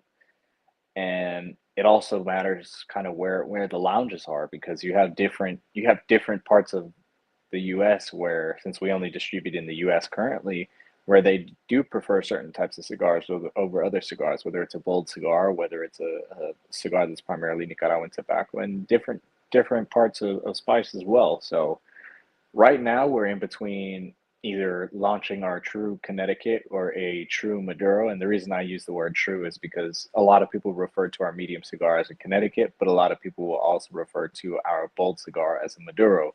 But however, as we've seen as well, they're not really true Maduros or true Connecticut's. So we're kind of taking polls there and going from here and there. And the other question for us is, do we launch new blends or do we launch new sizes first, right? What are people going to want first? And it becomes a tricky game, right? Now, there are certain anniversary blends that we would like to release as well, but I think our biggest holdup with there is we want to make sure that they're right, because they're good if they were going to be core lines, but if we want to make them something that's truly special that you will only get to smoke once, it's something that we're really working on. So kind of playing all over the place, but the biggest thing for us is we're going from door to door and asking people what they want to smoke. And I know we've talked a little bit about it as well, Charles. So I'm going to have to ask you again, what do you want to smoke in the future from us? If you're coming up with a size, I would say I would like to see some Coronas. You said you like to blend your cigars to a Corona size. I would like to know, I want to taste what you are blending towards. Absolutely. What is it that you are wanting us to know about your cigars? I would like that one. When it comes to wrappers, again, I'm a big Mexican fan. I love an Ecuadorian Sumatra. Let's see. I'm not a big Connecticut fan. Yeah, it's tough. It's a hit or miss with Connecticut specifically. So, I mean, that would be my range. I mean, is there any certain wrappers that you are looking that you personally would like to start trying, on some of your cigars? That's a really good question. I will say one thing here. We're on a separate property in a different city that, to my knowledge, has never come up on any any cigar, we'll say, catalog that I have accessible to me, we'll say, right? So me, if I were to just pull up my phone and look up tobacco from this region, I don't think I'd find somebody. That's an anniversary line that we're working on, and we're growing tobacco in a southern part of Nicaragua. But that one specifically is going to be in Connecticut. And the reason for that one is, if you've ever smoked the Johnny Tobacco Nut, I love that. Yep. Yeah. And I'll shout out this cigar lounge, or this. It's a humidor. It's a shop. It doesn't have a lounge in it. It's called Dawn's Humidor Coffee and Beans, and it's a small little cigar shop in Waco. And the owner actually, we were talking about cigars, and he said, "Here, you got to try this." And Austin and I went home that night, smoked that cigar, and just blew our socks off. Because at the end of the day, we're always going to appreciate a good product. Doesn't matter who makes it or where it comes from. If it's good, it's good. Hands down, you can't argue with that. So in a sense, that inspired our Connecticut journey, because I was saying the Johnny Tobacco Nut isn't like a Connecticut, in my opinion. 100%. It hits you like a medium Habano cigar. The only difference is you're getting the cream and the salt from the Connecticut wrapper. And that, to me, that blew my socks off. So our goal when it comes to anything now is how do we surprise you when you're smoking and go, wow, that's not what I expected. But in a good way, right? So the Connecticut we're working on there is intended to do that as well. So Josephus has been putting a couple of things on here. He says that if we end up having a cigar, we need to have the Gooseneck by Real Smoke Cigars. And then he says that here's a great pairing: the Asylum Midnight Oil, the orange, sickle. Orange sickle, push pop. Orange. Oh, there you go. And some spice rum. Well, all right. Now here's the question though, right? Like, do we put the push pop in the rum, or is it all three separate? Because I think we got to condense it to two things, right? Yeah, three's a lot to keep track of. Three's a little difficult. Two. I only got so many hands, man. Yeah. Well, I will say, I think he's on something with the orange dreamsicle. So I push this on everybody who loves a good Maduro. Think about your favorite Maduro that is chocolate forward. Now go get a Fanta orange and drink it with it. It's nothing amazing. But orange covered or chocolate covered orange slices. It is so good. So I remember one of the first lounges I went into. I had a cigar and I brought it up to the guy and was ringing it up, and he said, will that be all? And I looked over and I happened to see an orange Fanta over there in a glass bottle. And I'm a sucker for a glass bottle, a sucker for orange Fanta. So I said, yeah, I want that orange Fanta. He went, are you sure? I said, why? He's like, that's orange drink with a cigar. I said, I will buy it for you if you're willing to sit down and try it with me. He said, what? Grab the same cigar that I'm smoking and then go grab an orange Fanta and sit down and smoke it with me. He did. And he said it changed his life. He said that I love it. And so, yeah, that's 100% one of my go-tos. In my refrigerator over here, I have orange Fanta glass bottles in there. So if I'm smoking that cigar I haven't smoked before and I'm getting that chocolate forward note, I'll go grab that orange Fanta every day. So now we need a Fanta sponsorship. That's what I'm gathering. Yeah, that'd be great. Yeah, I typically don't drink soda either, but Charles got me on that as well. And it is a great pairing, man. It changes the complexity of the cigar, and it blends so well together. It's impressive. So why do I keep talking about Charles's palate tonight? I'm starting to freak myself out. I'll stop now. You're starting to freak me out a little bit. I love you too, man. So one of the last things that we do towards the end of any interview is we do what we call hot box questions, just because, we like to play on hot box. So it's 10 random questions that we ask you. It's random to you, not random to us, but you can go as deep as you want into these, or you can go as little as possible. But it's something fun that we like to do, and it just helps get to know you a little bit more. Are you willing to play hot box questions? I'm all in. For if it's something I know, you got to answer. If I don't know, we'll see. We'll guess. Oh, it's all up to you, man. It's gonna be fun. Let's do it. 100%. So before we do that one, we do have to say thank you to the people that were getting everybody hooked on Beard Apothecary. Hey guys, listen up. Give your beard the VIP treatment it deserves with Beard Apothecary. They are a small business on a big mission, crafting top-tier beard care products made by hand in small batches for ultimate freshness and care. A healthy, well-groomed beard isn't just a look, it's a lifestyle. That's why they use only the finest premium butters and oils to deeply nourish your beard and skin.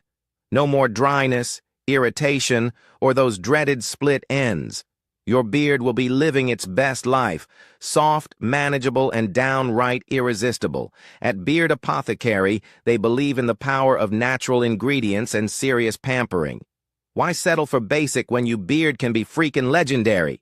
Check them out at beardapothecary.com or on Instagram at beard_apothecary. Your beard will thank you. Oh, yeah. Huge thank you to our family over at Beard Apothecary, because you guys were the first ones to believe in us, and we absolutely believe in you all. So, question number 1 comes from the one and only Mick. Mick, lead the way. All right, this is a little random, but what is your least favorite sound?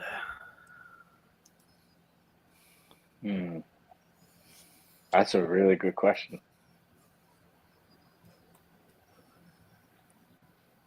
I don't like banging. Let's put that. Banging noises on doors. How about that? Or walls. Banging noises on doors. I'm glad you clarified. That got a little confusing. No, I'm just fucking with it. I was about to say, you better watch out for Mick. He's going to be banging on that microphone. Listen, the chat will go crazy with that one. That's what she said, you know? That's what she said. You got a button for that, don't you? Yeah. I do. I just can't get to it right now. So let's go into question number 2. Fill in the blank for me. To me, cigars is all about what? Fellowship. Oh, yeah. Awesome. Love it, man. Yeah, that's for us too, man. Camaraderie and that brotherhood. It's there's nothing like it, bro. So it's just growing that family. Hey, it's what brought us together, you know? Absolutely, 100%. man. Absolutely. Our family grows every week, and it's something we hope to continue to do for a long time, man, just because we get to meet some of the greatest fucking people, and we just enjoy the time together. So it's building that family, man. Absolutely. So, all right, question number 3, pretty easy one. Do you have a favorite band or artist? I don't know, man. System of the Down goes pretty hard, you know? Oh, fuck yeah, brother. All right. I did not see that coming. I like it. All right.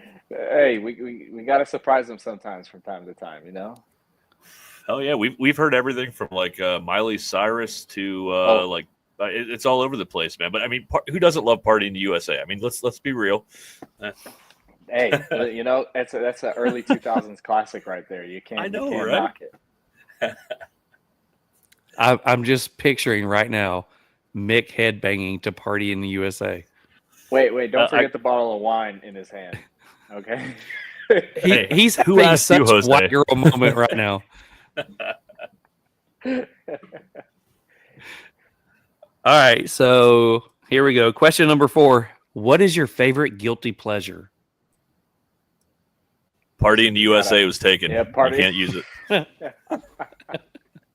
I was gonna say you gotta have midnight ice cream up there. Like there's nothing better than getting a midnight cold snack. Well, we say midnight, but really we mean like 2 or 3 in the morning before you wake up. You just eat the ice cream, act like it's still nighttime, and then go back to sleep. That's the guilty pleasure. Oh yeah, I can't disagree with that either, man. Every time we get these answers, I'm like, you know what? That's pretty great. All right, so here's the one that had Matt Booth call me many names and got us kicked off Instagram momentarily. Is cereal a soup? Is cereal a soup? No. I would say a soup has to be cooked. If you cook the cereal, yes. All right, I know I'm not selling you, but I always say it's nutrition in a liquid. So I mean, I don't know, man. It's all right though. It's all right. I'm not going to sell you. It's all right. Well, cereal is. You could argue that cereal in the box is cooked, so therefore, if soup is something cooked and cereal is cooked, therefore cereal is soup, right? Just a thought. There is way too much thought being put into this. I promise I'll stop trying to talk guests into my answers. Listen, I can tell y'all are great friends, by the way. Oh, it's awesome. Oh, I will say this. We think so much alike that we always bring out a second cigar because we will smoke through the first cigar.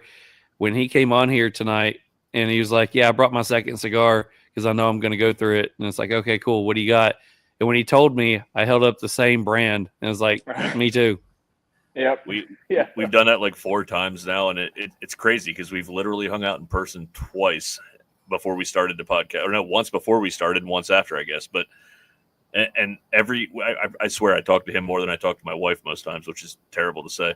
But we're always doing shit for the show, and we're fucking figuring things out and just catching up on life. And I think that's why it's gone so well because we flow and we have fun with it, man. So that is what it is. I'm bragging on Charles. I need to stop talking about him tonight. Shut up. Whose wife? That's what it's getting a little lost, like the cereal soup. It's something that's getting. There's some gray areas I'm not quite familiar with here, That's all right. Oh, Lord. All right. So let's go into question number 6. What is the one thing in life that you're most proud of? I'm sorry. What was the last word again? What is the one thing in life that you're most proud of? Most proud of. I think it's got to be putting the tobacco from the Isla Ometepe in. It's not just in one of our lines; it's in 2 of them. So being able to fulfill that promise to my father is something that's very important to me, near and dear. Yeah, I was actually hoping you were going to say that, man, because that's such a great story, and that's amazing. That's awesome. Absolutely. All right, so this one might not be something you have on the top of your head. It's the first time I'm asking this question, so you are the virgin to this question. So let's see. Cherry popper. It's crazy. Yeah, let's see how this goes. So, what is the funniest thing you have ever seen someone do in public?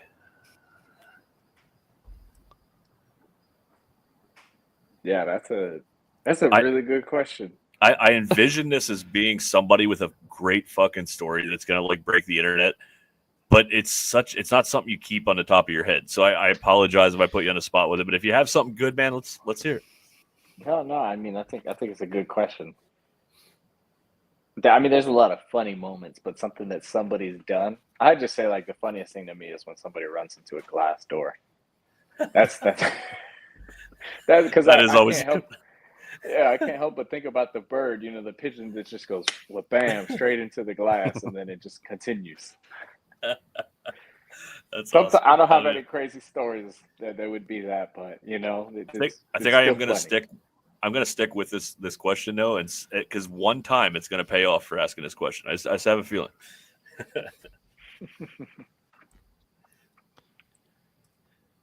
All right, so question number 8. Over the last, I guess, year or two, the name for smaller cigar brands has become boutique or craft. What does the term boutique or craft in cigars mean to you?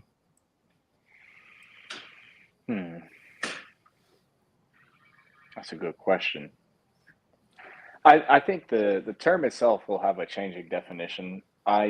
Honestly, I think that for the past couple of years, it's sort of held a less than stellar reputation from what I've seen. A lot of cigar lounges sort of frown against boutiques, but similar to craft beers, I think boutique cigars are the future. And even if boutique brands don't knock off the timeless brands, it doesn't matter. I think that boutique brands are here to stay as long as they do it correctly. And so I think boutique brands are analogous to anything craft. They're going to come in, they're going to ruffle some feathers, but by the same token, they're here to stay, and they're going to provide us with a better experience in terms of that we're going to get that variety. And those companies that are timeless, I do think that they're going to start taking notes and start adapting their blends to sort of play around with those things, such as we have other brands coming out with say different drinks or different beverages, or venturing into new markets because they see that people actually like these things. And when you smoke something that tastes like cinnamon and you never thought that you would ever smoke a cigar that tastes like cinnamon, you're like, I like this cinnamon cigar. Nobody's going to tell me otherwise. So kind of one of those things. My 2 cents there, at least. Okay. I think that's a good answer. And I will preface this and not trying to like take away from your side of your answer, but like, so I had a guy at work today, because he knows I'm a cigar guy. And did we just lose him? Oh, there he is. Oh, I thought we lost you. No. So I have a guy at work.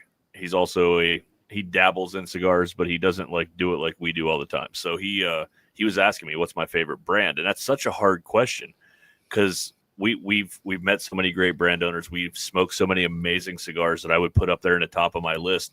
And he didn't know any of them. And I'm like, that's fine that you don't, but you should really start branching out, because these smaller craft boutique brands are the ones that stand out to me. And he's like, well, did you ever have this cigar?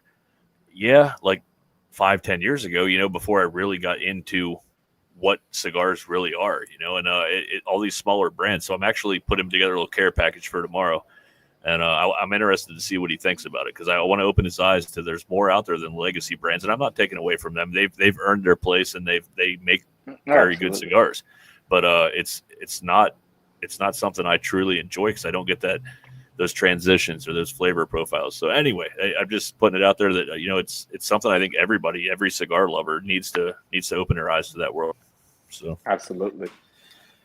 All right. So my last question of the night. If you could have dinner with any historical figure, dead or alive, who would it be and why?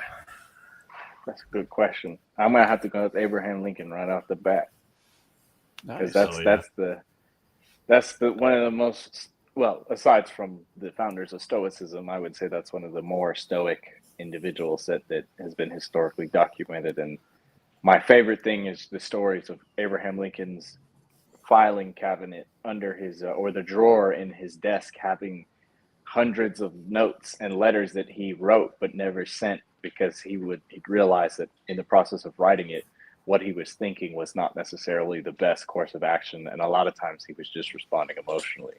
And so I think that also plays into how we meditate when we smoke cigars, that you need to slow down, and sometimes you just need to get things out and realize that this isn't exactly what we need to do. So I think we can always learn from individuals who are strong, and I think Abraham Lincoln is a good symbol of that. That just proves that we do need to hang out at some point in the future. I think we figured that out already. But that was my one answer when I wrote that question. That was my number one answer when I wrote that question for me personally. So that's awesome, man. It's a good call.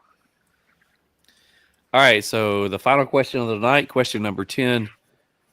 What is the best piece of advice you have ever been given?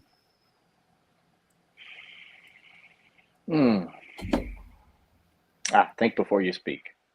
The most cliche thing, but the most important thing, because once you've said it, you can't unsay it.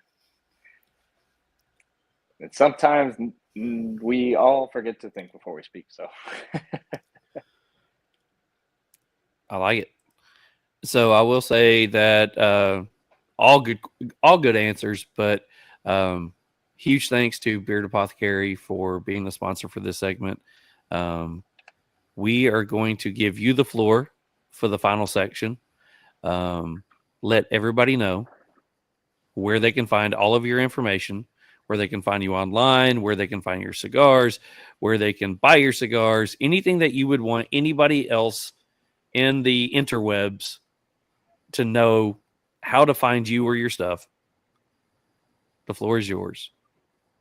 Absolutely. Well, thank you very much. First, I'd like to thank everybody who is here today. Also, thank you all, Charles and Mick, for having us on. I know Austin wasn't able to make it tonight, but thank you for having us, include both of us here. It's been a wonderful pleasure talking with y'all and hearing your feedback on our cigars, but also just shooting the shit, just straight up shooting the shit, having a good time. It's been a wonderful conversation. If you would like to follow us on Instagram, our Instagram is @Mayfin_cigars. We also have our cigars available on our website at just www.mayfincigars.com. Very simple. But more than anything, if there is any lounges that y'all frequent, we would love to hear where you buy your smokes and how you would like to see sort of the evolution of cigars happen, because our biggest thing is figuring out what everybody likes to smoke and trying to get as many sticks in people's hands as we can in order for them to actually enjoy or have a better experience. So if there's any way or any lounges that y'all recommend, you can email both of us. It's just Jose or Austin at mayfincigars.com. So our email is open to y'all, or if you ever want to just have a conversation or anything under the God's blue skies, then we're more than open to it. So more than anything, I'm just happy to join y'all and have a great conversation. So thank you once again for having us. Well, we absolutely love having you on here. Mick, do you have any final things that you want to ask? I don't think ask, but I do want to say, man, it was a great night as always. A lot of fun, and I know we've talked in the past, man, but you got a direct line to both of us, and if we can help you in any way, honestly, anything that you guys post, tag us in it. We'll be glad to reshare it for you, man, and get it out there. And anything that if you have something coming out in the future, something you want to promote and you want to come on the show for a few minutes or for an evening or whatever, let us know, man. We'll get a book for you, because like we just want to see small businesses succeed like yours, and we appreciate what you're doing. You're doing it for the right reasons. We enjoy the sticks you're putting out, and like I said, anything you want to do in the future, man, you get an open line, brother. Absolutely. Thank you very much. It means a lot. All the motivation in the world. We will definitely do a part 2 on this one and get Austin on here. That way, we can tell him how bad you bashed him, so he can bash you. Austin who? Austin who? Yeah, right. Austin who? Austin from where? What was that other guy's name? Austin from Houston. I think his name was Dallas, right? Dallas. Yeah, that's what it was. Yeah. Dallas. He's named after some Texas city. He must be Dallas. Yeah. Right. You got to tell him how much fun you had on here tonight and how great it was and how bad he missed out, man. It'll be fun. Yeah, hey, man, we got to pull you in by the ears next time, There you go. Absolutely. Well, we appreciate you being on here, and we love, being able to talk with you again. And, if you ever have anything that you want to, again, like Mick said, you want us to share, all you got to do is tag us. If you collaborate with us on any of your posts, we'll make sure it gets out there. We're here to help you guys grow as much as you guys are helping us grow by being on here with us. So thank you so much. Absolutely. Well, thank you all in return. And if there's anything we can do for y'all, you know how to reach us. Appreciate it. Yeah. Have a great night, man. Awesome. See you, brother. Well, y'all have a wonderful night once again. All right. Peace. You too, man. Take care of yourself. There Good we times, go. Man. Good time. 26. 26 in the books. 26 in the books. There we go. Hell yeah. Guys, if you want to, we have a cigar review to do here in just a second. Take that time while you listen to the cigar review to type in the comments, #RealSmoke. We will be giving away 2 cards tonight. Also, make sure you hit the like button on there. We really need the help on there. We wanted to stream live tonight on Facebook, but Facebook has come up with something in the last 2 months that says we must have 100 followers on our Facebook account before we can stream live from Facebook. So if you have a Facebook account, go check us out on the Real Smoke Podcast on Facebook and give us a follow on there. That way we can actually start getting this out to more people. So really quickly before we do that, let's see if we got anything in here, because we know we have somebody. Josephus, boutique and craft cigar brand owners still have a day job. 100%. True story. Jonathan, I like a mix of boutique and legacy. 100%. Josephus says, bonus question, Gorilla. I probably could have got away with it tonight, but we'll save it for another time. Lincoln was autistic with a touch of giantism. There's my word. Best beard jelly and all the Shire. Yes, it is. Mike S has been drinking. I'm just saying. RPG Hunt H. RPG Hunt H. Yeah, I have no idea. I'll just say that he's been all right, drinking. Mike. Yeah, you go, boy. Maddie says he knows a good rep in Ohio. Hey, I know a good rep in Ohio. His name is Maddie. What's up, Maddie? Our newest TriStar member. Maddie says, Josephus says it's time for Maddie to shave again. If you didn't watch the Cigar Dudes, Maddie went from full beard to no beard. I think the bet was he was going to be given so many cigars just to shave his beard off. We need to start doing stuff like that, man. We could get more follows that way. No, I'm not shaving. Disregard. Let's see. We got a heck yeah from Maddie. There we go. All right, so we're about to break into the cigar review. Are you ready for that one? I'm ready whenever you are, brother. Tonight's cigar review is proudly sponsored by Cigar Army.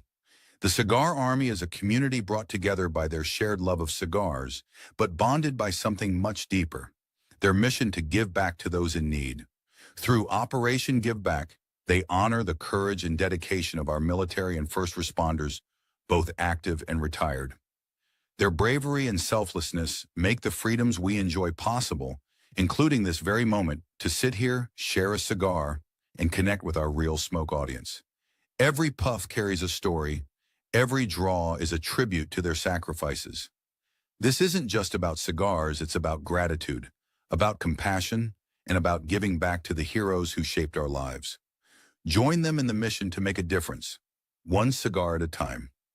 Check them out on Instagram at Cigar Army 3 or search Cigar Army on Facebook. Together, we can turn our passion into purpose. Oh, yeah. Huge thanks to everybody over at Cigar Army for trusting us with representing their brand. So, Mick, how'd she smoke? Smoked well. It was good. So we'll get into it here. So aroma from the body, sweet tobacco, hay, barnyard. Aroma from the foot, more hay and barnyard. A little bit of raisin. Taste from the cold draw. I got a lot of raisin, sweet tobacco, and a light woodsy note. First third notes, I got leather, dark fruits, cedar, light nutmeg, and a touch of cocoa. The retro, I got black pepper, leather.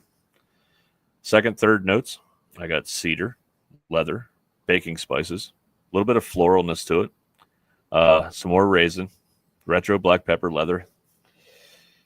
Final third notes, I got cedar, leather, baking spices, a little bit of nuttiness developed towards the end of the second third, beginning of the third. A light floral still remained. Here and there, I got a touch of orange in it. I don't know, maybe because we were talking about oranges. I don't know. A little bit of baking spice and retro, black pepper, leather, and touch of floral on the retro towards the final third. Pretty light experience. Gave it an 18 out of 20.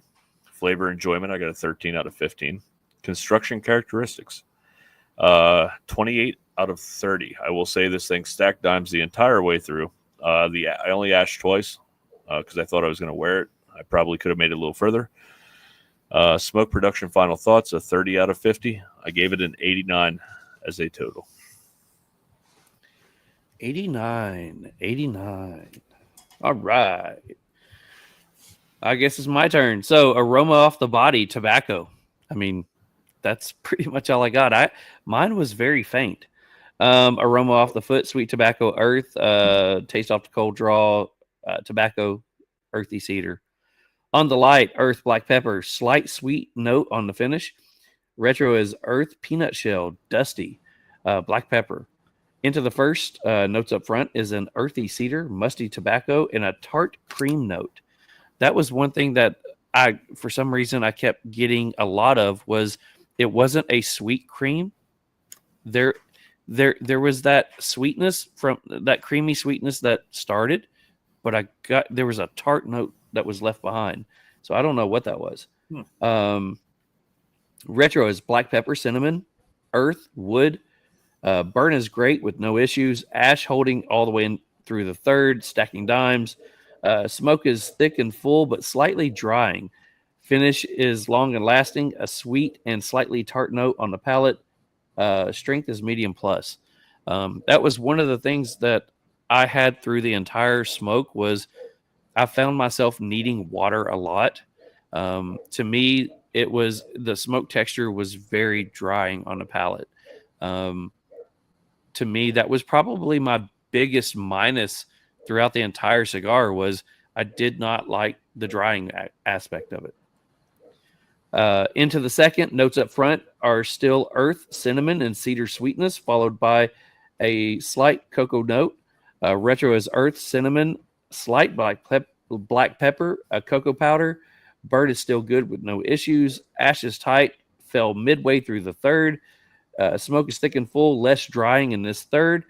Long finish, still leaving that cream and cinnamon note across the palate, medium plus strength.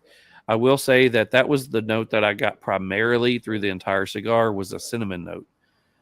Whether it was through the retro or whether it was on a palate, I consistently got cinnamon. Okay. In the final third, notes up front, floral, woody, still cinnamon with a slight coffee. Retro is floral, cinnamon, and coffee. Burn and ash is still great. No issues at all. Lots of thick smoke, still drying on the palate, still the same, long finish, medium plus strength. To me, it never reached full. It creeped up to it a couple of times, but it still stayed around that medium plus. So pre-light experience, I gave it an 18 out of 20. The appearance and aroma and cold draw, 18 out of 20. Flavor enjoyment, I gave it a 12 out of 15. Smoking, construction, and characteristics. Construction, 10 out of 10. There was nothing wrong with it. Draw, perfect draw. Never was tight, never was too loose. It was perfect, 10 out of 10. Burn, razor sharp, the entire smoke, never wavered. Ash stacked dimes. The first ash didn't drop until I got almost into the final third. And then the final ash was dropped when I put the cigar out. I gave it a 30 out of 30. Perfect score on construction. Smoke production and final thoughts. The texture, I gave it a 4 out of 5. I did not like the drying aspect. Overall experience, 17 out of 20. Just because the drying experience. Would I smoke it again? I would definitely add it into my rotation. A 29 out of 35, which leaves me with a total score of an 89. The Real Smoke Podcast gives this cigar a combined score of an 89. Hell yeah. I love it. I mean, we had a little bit of a different look on a couple things. I didn't notice the drying effect, maybe because I'm also drinking a little bit right now. But also razor sharp, stacked dimes, great construction. Draw was very good. I would also add it to my rotation. And our flavor notes were very close. So I mean, it's I think it's a fair score, and it's a hell of a cigar. It was very good. It was good. I would definitely add that to my rotation. I loved it. Absolutely. So final chance to get in your hashtag Real Smoke while I go ahead and get this set up. Any final thoughts on the guest or the cigar? Man, Jose was great. We've talked to him before. It sucks Austin couldn't join because he's also a great dude. They're a young, hungry company that just wants to go out there and prove that they know their shit on tobacco, man. And their cigars are very, very good. We're proud to have them on here and help them along the way wherever we can. And they're both just driven young individuals, man, that care about great cigars. There's not much more you can ask for. They truly care, I believe, about the product they're putting 100% agree with that one.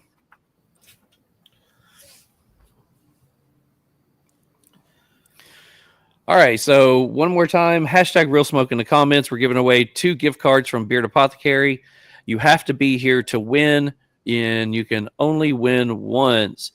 So let's start seeing what we have on here. My computer is going extremely slow tonight. I will blame all of the weather and shit that's going on. Yeah, we'll blame the weather or the geese. One of the two. All right, so here we go. Round and round it goes. Where it stops, nobody knows, as they say on the one and only Cigar Dudes podcast. Matty the rep. And he's having a good week. Matty, are you on here? Make sure you put in. Yeah, he is. Yeah, he is. Matty says, heck yeah, he's here.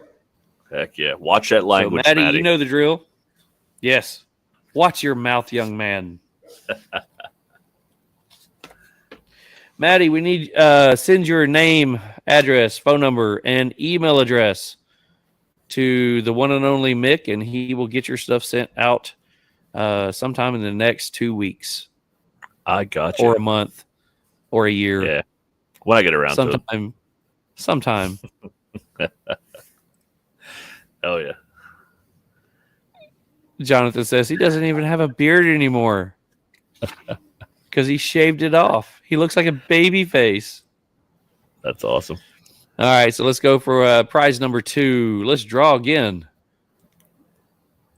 And once again, here we go. Don't have any awesome music, which we should probably get music, but there's too many freaking buttons to push. The Mash Bill. Why do I think that we keep pulling that name? The Mash Bill. Are you here? You have about 30 seconds. Oh, I think my computer took a crap. There we go. You have about 30 seconds to post it on there that you are here, the Mash Bill, before we draw again. The Mash Bill says he is not here, and that Mick and Charles should go ahead and take his discount and buy cigars for themselves. I believe that's what he said. Thank you. I love that. Thank you. Thank you. I think I have your info from last week, but yeah, send it again. But I'm pretty sure I have it. But did he win last week? I think so. Yeah, and we're happy for you, man. We truly are. We like to spread the wealth, though. It is what it is. Well, dang. Well, congratulations, Mashville. Go ahead and send, just in case he doesn't have it, send in your name, address, phone number, blood sample, urine sample. Don't forget the urine sample. Urine sample. We need. It's not required, but recommended. Government ID.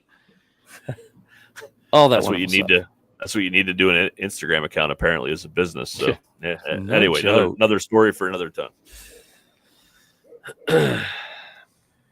So, congratulations to all of you awesome people. Let's see. Oh, Greg says he wants to give it to him. I think that's a lie. Come on, Greg. The test results have come back and says you are not the father. Sorry. A Maury show. We should probably do one of them soon. That'd be fun. What do you think? This one has already become one. You have my info from last week. It works for him because he's unemployed right now and haven't bought a cigar in a bit. Well, then we're glad to be able to support your habit. Absolutely. A name like the Mash Bill too, man. It's a great name. I like that Instagram name. It's a good. I do. We'll have to get him to let us know what the origin behind that one is.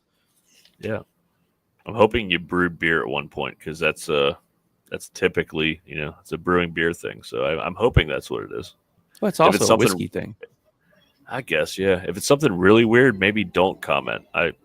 Whatever. All right, so we do have a couple of things left tonight. We do thank everybody who is still on here, but we do have some cigar news. We have a couple of cigar news articles from Cigar Public, but we do have one that is not from Cigar Public, and we also have some Meanwhile in Memphis.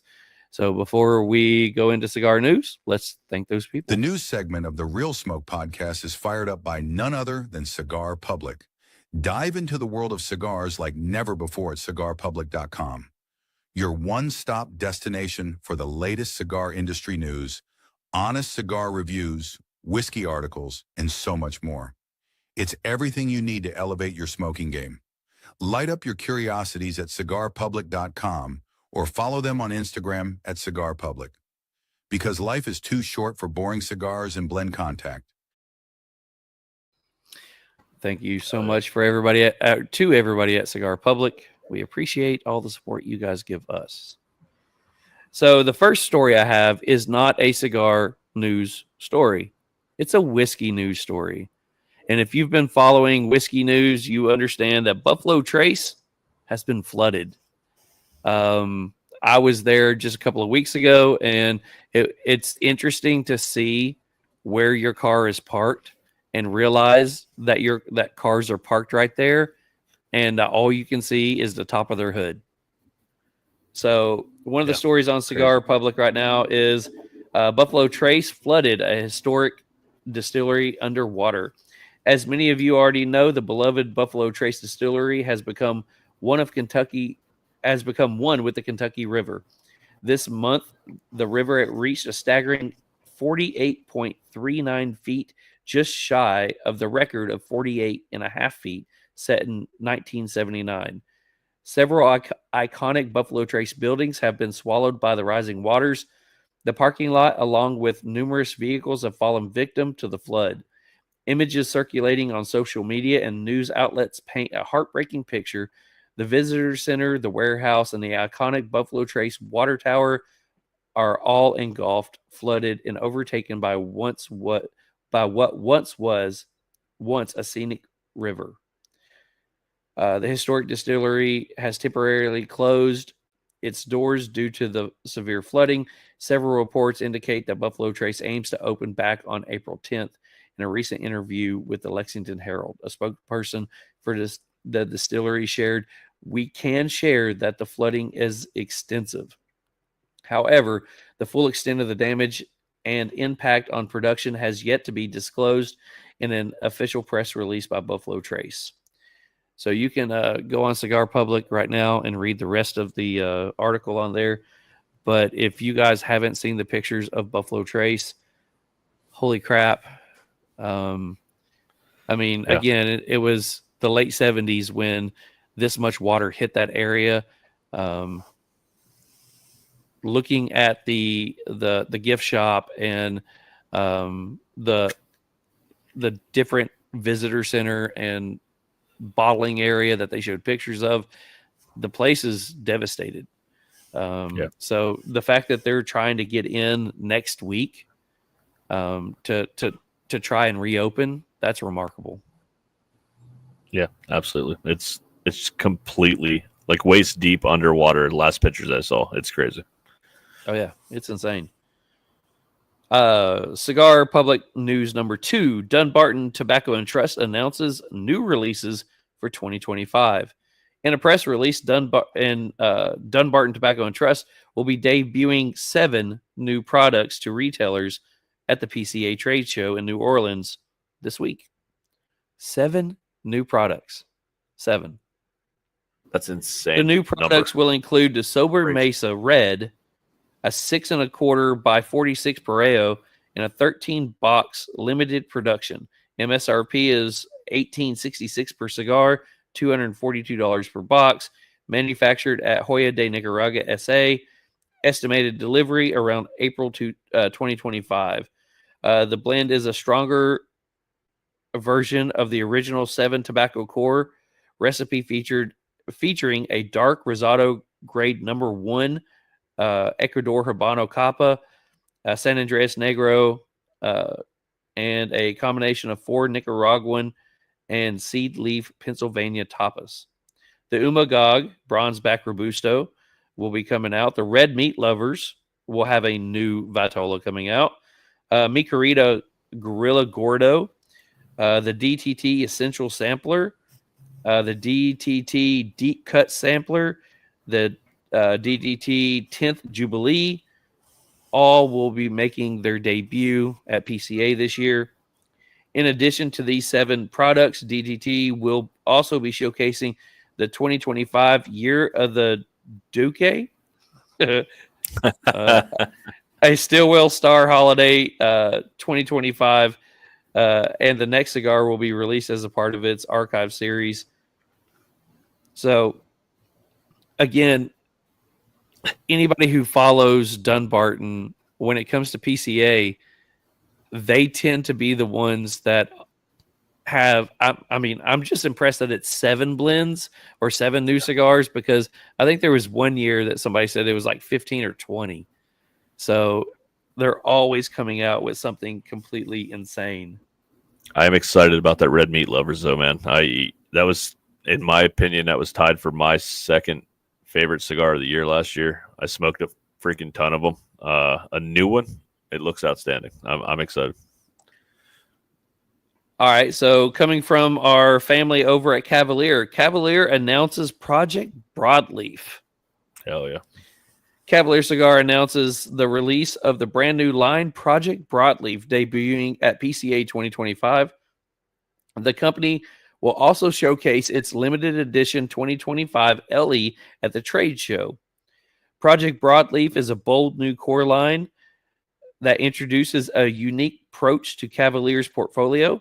Due to the challenges of sourcing Connecticut broadleaf, the new core line will be releasing in 4 unique releases per year, each featuring a distinctive size and blend variation centered around Connecticut broadleaf wrapper. The first release will be a 6x48. The inaugural release, called the Skywalker, will be offered in a 50-count cabinets with only 100 boxes produced annually. Of these, 75 boxes will be available on a first-come, first-served basis at PCA 2025. The Connecticut broadleaf wrapper used in these cigars have undergone fermentation for 3 to 3.5 years and an additional year of resting in bales between fermentation. The wrapper is going to be Connecticut broadleaf with a Mexican San Andreas binder, fillers from Jalapa, Esteli, and Jamastran. It's going to come out to about $1,560 per cigar, or $780 per 50-count cabinet.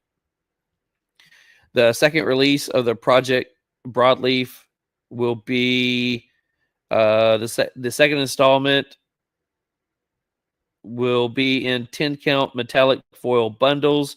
A total of 500 bundles will be made available globally, with pre-orders opening at PCA. Shipping is expected between early and mid-June. It's going to have a Connecticut broadleaf wrapper, a Habano Jalapa binder, and fillers from Jalapa, Esteli, Ometepe, and Jamastran. It's going to be about $1,460 a piece. So the limited edition is going to be alongside the Project Broadleaf. Cavalier Cigars also will unveil and pre-release versions of the LE 2025, with orders opening during the show. The LE 2025 will be available in single size 6 1/4 by 50 Pareo, featuring a closed foot with a pigtail cap. As with the previous years, Cavalier limited editions, the blend remains undisclosed and will never be released.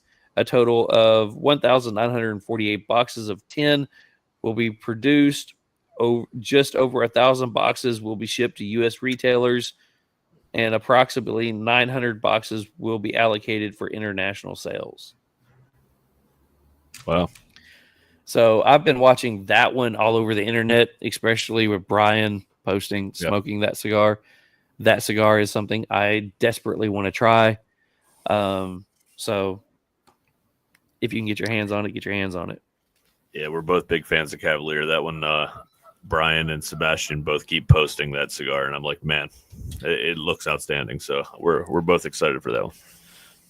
And our final news is not on Cigar Public, but it has been hitting the internet like wildfire over the last week. Mike Conder retires from Crown Heads. I saw that and was like, oh, wow. So what's going to happen? And come to find out that Tim Ozinger has bought the majority stock into Crown Heads, and Tim and John will take over running the country, or the company. Maybe the country. Maybe the country. Yeah.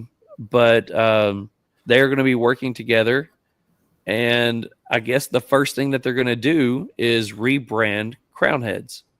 Crown Heads has a new logo, a new fantastic logo. There's been people posting the new hat with the logo on it.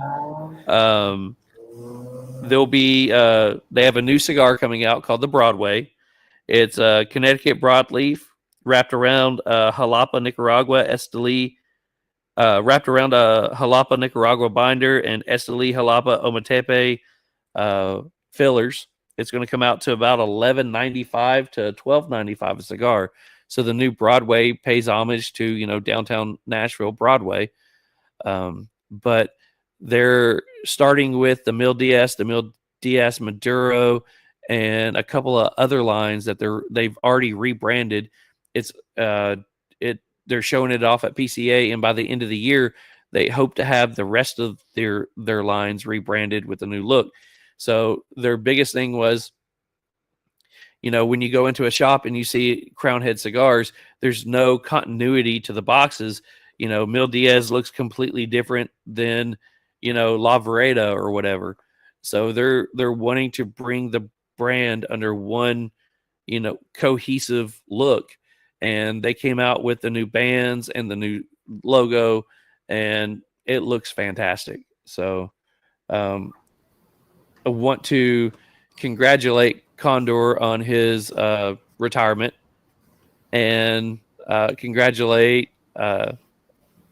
Tim and John on teaming up once again. The boys are back in town from the CAO days, so they're back awesome at it again and looking to bring Crown Heads and Oz Family Cigars to a whole new level this year. So I'm interested to see what happens.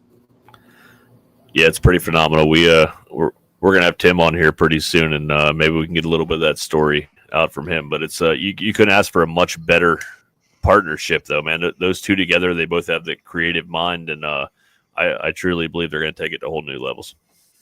Well, I mean, they're two buddies who worked together for years under Tim's dad, and Tim left the industry, and John started Crown Heads, and then Tim came back with Oz Family, and they're working out of the same shop, and they're partnering up on things, and to see them pretty much take Crown Heads, by the horns and say, okay, here we go. I'm excited. Yeah, me too. I've always been a fan of Crown Heads, but I think it's going to take it to whole new levels. It's impressive. 100%. So, final segment of the evening. It's all up to you. It is the famous Meanwhile in Memphis. So I got two short stories and maybe a bonus one if I'm feeling it. So, Meanwhile in Memphis. The first story of the night, I'm gonna make this a guessing game for you. So, man sentenced to federal prison from Memphis after receiving over blank pounds of drugs in the mail. I'll read you the story first. So a Memphis resident was sentenced to over 16 years in federal prison for drug charges dating back to 2021. Last week was handed down a 197-month sentence behind bars, followed by a 5-year supervised release visit with possession and intent to distribute drugs.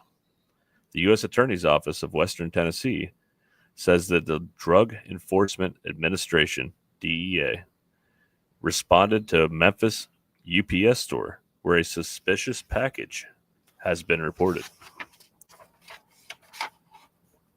This package reportedly contained blank pounds of marijuana and blank pounds of meth. So you got any guesses on poundage here? Coming through UPS. The UPS. 100 pounds of marijuana and 50 pounds of meth. It wasn't even that fun. No, it was 14.9 pounds of marijuana and 2.7 pounds of meth. But the headline read 22 pounds of drugs found in UPS store.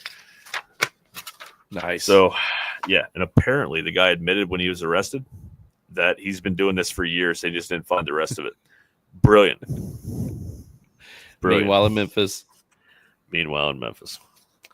So, yeah. So he's awaiting trial. He has a second P.O. box that's now being investigated. Who the fuck knows what they'll find there? But apparently this dude's been shipping drugs all over the U.S. for years. So, good stuff. So you may have seen this one because it's actually probably closer to you than it is to me. But a Memphis, Tennessee man taunts police on Facebook and TikTok and winds up behind bars. You see this one yet? Nope. A Memphis, Tennessee man. Sorry, let me skip ahead here. So Shelby County Sheriff's Office arrested a man who taunted them on social media. He went on Facebook and TikTok and said, "I'm in North Carolina, motherfuckers. Come get me." Yeah. So the Memphis County Sheriff's Office reached out to local authorities in North Carolina. I've been drinking too. North Carolina. Did they respond with one word and say bet? Yes. Bet. Yeah. They within 24 hours they had the guy in custody. They went up there and picked him up. Oh, nice. And I guess he wishes he would not have taunted them on social media. So yeah. That's funny. It was great. Memphis was like, hold my beer. Yeah, hold on a second. We got you. Yeah, come find me. That's brilliant. He tells them what state they're in. It's fucking brilliant. There's probably a sign behind him that says like the exit number or something. Honestly, that's what I'm envisioning. I haven't seen the video, but so my last story of the night, and I got to be honest, I printed this off at work because I thought it was amusing, and it's still laying in my printer at work. I'll shred it tomorrow. The human brain creates the color purple. Have you seen this? No. The color purple does not actually exist. The human brain cannot interpret a mix of blue and red because they're opposite ends of the spectrum, because it's something with ultraviolet light. I was going to try to break it down in small segments so I wasn't reading a 5-page story, but the color purple absolutely does not exist. It's something that the human brain creates because it cannot understand the mix of those two colors. So there's actually blue and there's actually red. But when you put them together, that color is just some kind of blob of black or something that the human brain creates the color purple. The color purple does not actually exist anywhere on this earth. Well, that's crazy. Yeah, it was actually a pretty good story, but I fucked it up. Purple's my favorite color, and if you notice on a lot of our backgrounds and stuff, there's purple everywhere. That's why I thought you'd enjoy it. I knew you liked purple, but there's more to that. I'll send it to you at some point, but the color purple actually does not exist. It was just proven like 2 days ago. So that's crazy. Yeah. Well, meanwhile in purple. Yes. Yeah. I went outside of Memphis tonight. You should be proud. Yeah. Congratulations. Well, ladies and gentlemen, that seems to be it. Let's see if there's any comments that we need to get to. I'm sure Josephus has put something on there, and they're called mixed picks. Hey, we need to do something that's called mixed picks. That would work out. Creeks up, where's eats? Okay. Let's see. Big one. Got pulled over a few years back, and they took almost all of my weed and half of my shrooms. Then let me drive home with a ticket without a license. 2 weeks later, they wanted more shrooms. Just don't taunt them where you're at, brother. The new purple by McAuliffe is fire. I plan on trying that one soon. I love McAuliffe cigars. Okay. All right, guys. Huge thanks to everybody who jumped on here. Congratulations to all of our winners, Maddie and Mashbill. Congratulations on winning the 2 gift cards from from Cigar Vault Oakdale. Huge thanks to all of our sponsors: Cigar Vault, Oakdale, Beard Apothecary, Cigar Army, and Cigar Public. I think you got it. Thanks to our guest. Congratulations. The Primaria from Mayfin Cigars gets a not 89 average score, but gets a total score 89, combined score 89. So next week, April 17th, episode 27. Dang. 27. We're going to have Al Gomez on with Reform Cigars. We'll be smoking something from them, and we'll be posting all that information out over the next week. So, yeah, come join us, smoke a cigar with us, have some fun with us. Yeah. But we're Mick, excited for I'll let Reform. I'll let you do the final thoughts of the night. It's all you. Yeah, we're excited for Reform Cigars. Great mission. And honestly, I have not smoked their cigars yet. I'm excited to get into them. I truly, they look amazing. So I'm excited to get into them for next week. Yeah, thank you, Mayfin Cigars. It was a great night with you. Great cigar. And Charles, thank you for everything you do for this show, man. And thanks for that box today. It was awesome. I appreciate it. And you got one headed your direction here soon. But you got one more that's coming tomorrow. So that's awesome, the one I'm waiting on. I'm excited. But now take time this week, smoke a cigar with someone you love, and that's all I got, brother. It was a great night again. Appreciate it. Great night. Remember, tomorrow is Room 101 day, 101st day of the year. So make sure you're smoking some Room 101. Post those pictures and do us a favor. Put in there Real Smoke Podcast. Okay. Yeah. Thanks for another great episode, brother. I'll see you next week and talk to you probably in about 10 minutes when I start sending you shit. Hell yeah. Much love, man. See you guys. Much Peace. love. Y'all have a great night. Peace.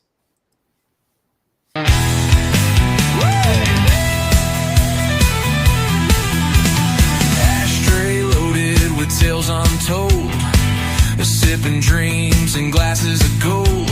Microphones hot, spirits relax, they break the mold. There's no tracks.